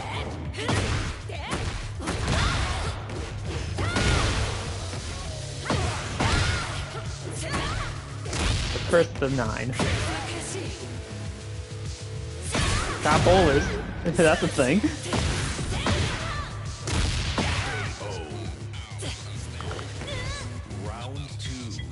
Yeah? Oh, right. Hang on, guys. I'm gonna go and have some dinner. Right.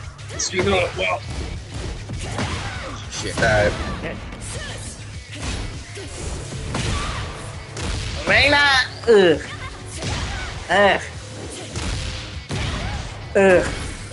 Right? Filthy Mishiba! No. No. Filthy Mishiba.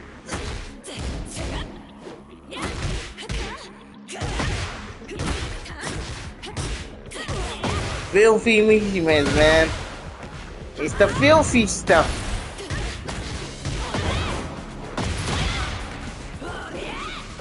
Oh yeah! 5 amazing people right now, thanks. Oh fuck. Filthiest of Mishimas in Tekken 8. Have a Mishima Tekken Bowl tournament. That could have been a Tekken Ball tournament in Tekken 8, but nah, they don't want to do that either. They just want to do PlayStation tournaments only, single match. Bullshit. Hey, shark.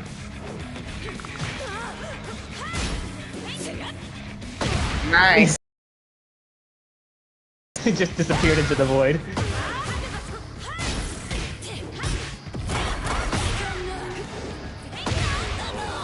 Who's in that tournament? The Tekken. So Jack, Eddie, Brian.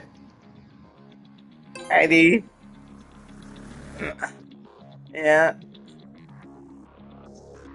Alright. Was it just by random? Okay. That's a damn shame. I wanted to do all Mishibas. Like, even Kazama's against Mishibas. Or something like that. It's like, I don't know, bro.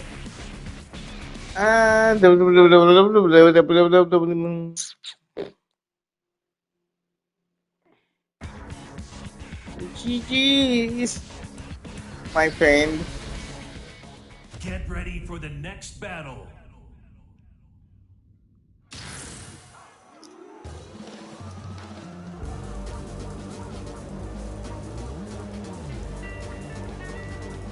GGS, bro. GG's.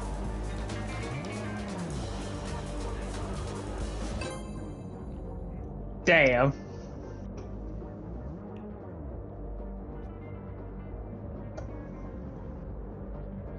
That the CPU do the bowling or it's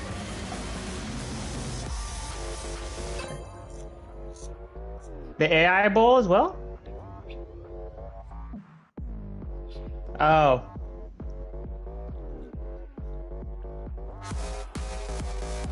that's a shame. I will say, place your bets. Who do you want to take it?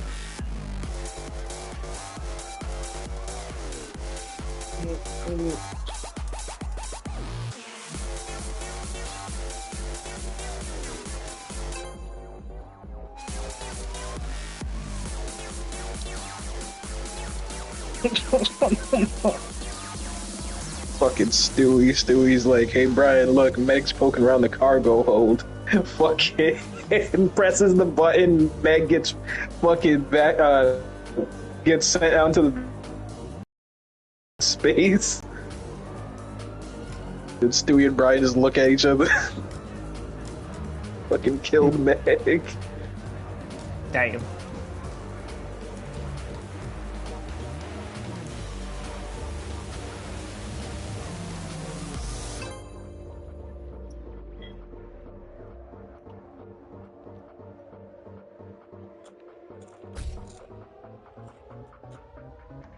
Look, I forgot what I was looking for. Get ready for the next battle.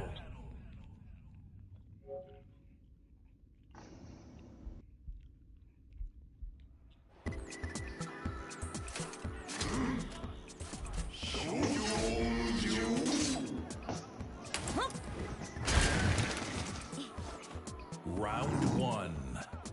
Fight.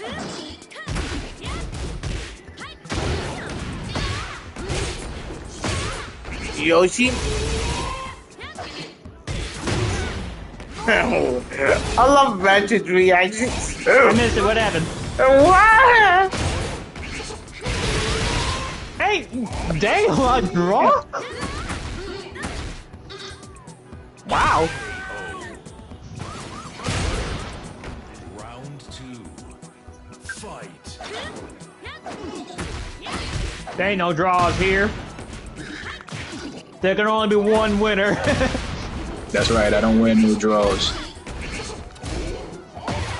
You want You my heard drawers, Speed, no draws. Take Hey, hey, do you want my drawers? Hey.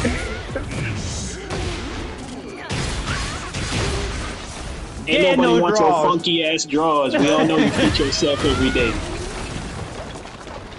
What the fuck? Yeah. Hey, Malay, we don't want your draws, man. They all full of shit. Hey, I got a Fadoshi. I don't think that makes it any better. Round 3. Nice shit. And that, eh?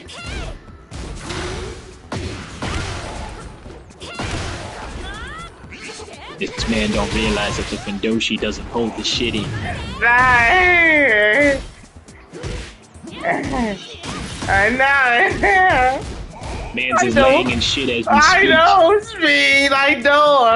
I know. I'm sorry, chat. I'm pretty sure you guys didn't know this, but Emily's just laying in his own shit right now. Hello. Hey, I'm sorry, chat, all about Speed, but we agreed with my. Pretty sure you gotta go walk in that room and probably smells. No. Come on, fam. Man, Speed. You know. I swear, every time you hear fam, it's a secret slur. He didn't even deny it. No. Hey. Final. Damn, you don't believe me, man. You love me, man. You know what he loves? He loves his pizza. And you should come with the Comic-Con with me, man. Then.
Get ready for the next battle.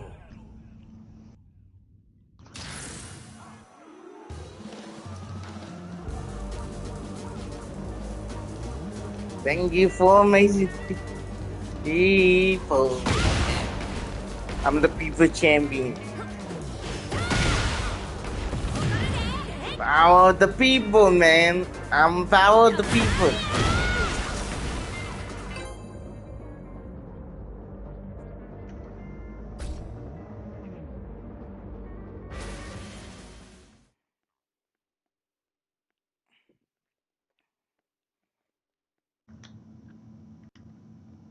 Get ready for the next battle. Buddy Lydia again. Lydia Serafino. Lydia, what? Lydia Serafino? Who the? Nah. No! One. Fight. You telling me Lydia married to Claudio now? Imagine. Nah. She got Claudio's makeup. But that's what CGI thing, man.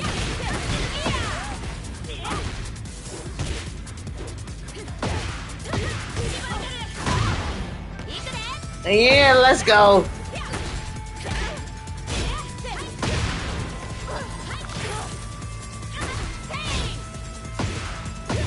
Let's go, man. Round 2. Fight.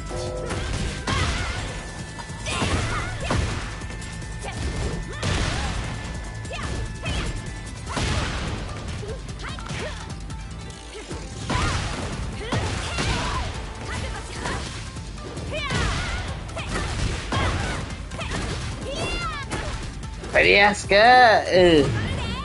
Yeah. Oh, man.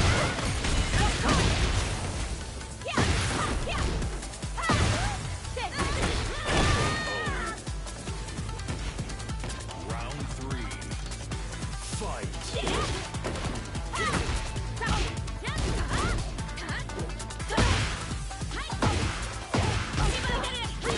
We have a winner!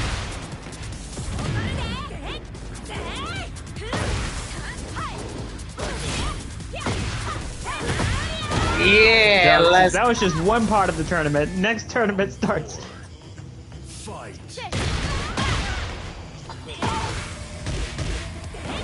It's no CPU battles. That's a damn shame, bro.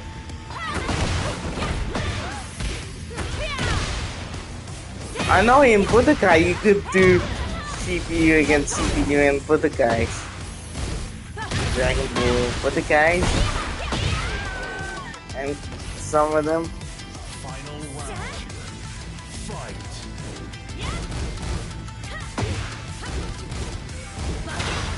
One of these days I might do Tekken. Damn. I might do Tekken CPU versus CPU as a video.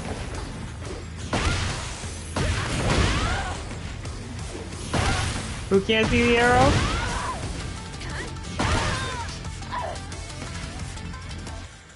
You win. I mean, do you need to see the arrow?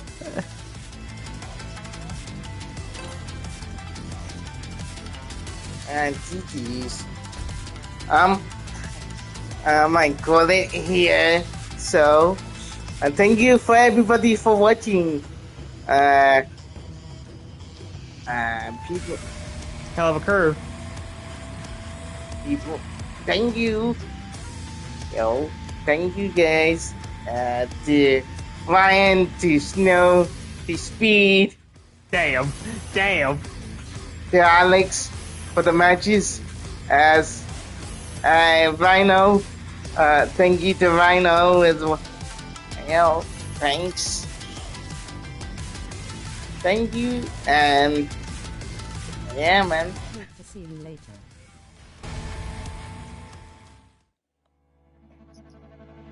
Alright, please like, share, and subscribe. Overcharge. Subscribe. Like he was saying. Yeah. Yeah, and fight on! Don't. Lucky Speed is not here, man. Fight on. Yeah, fight on, right?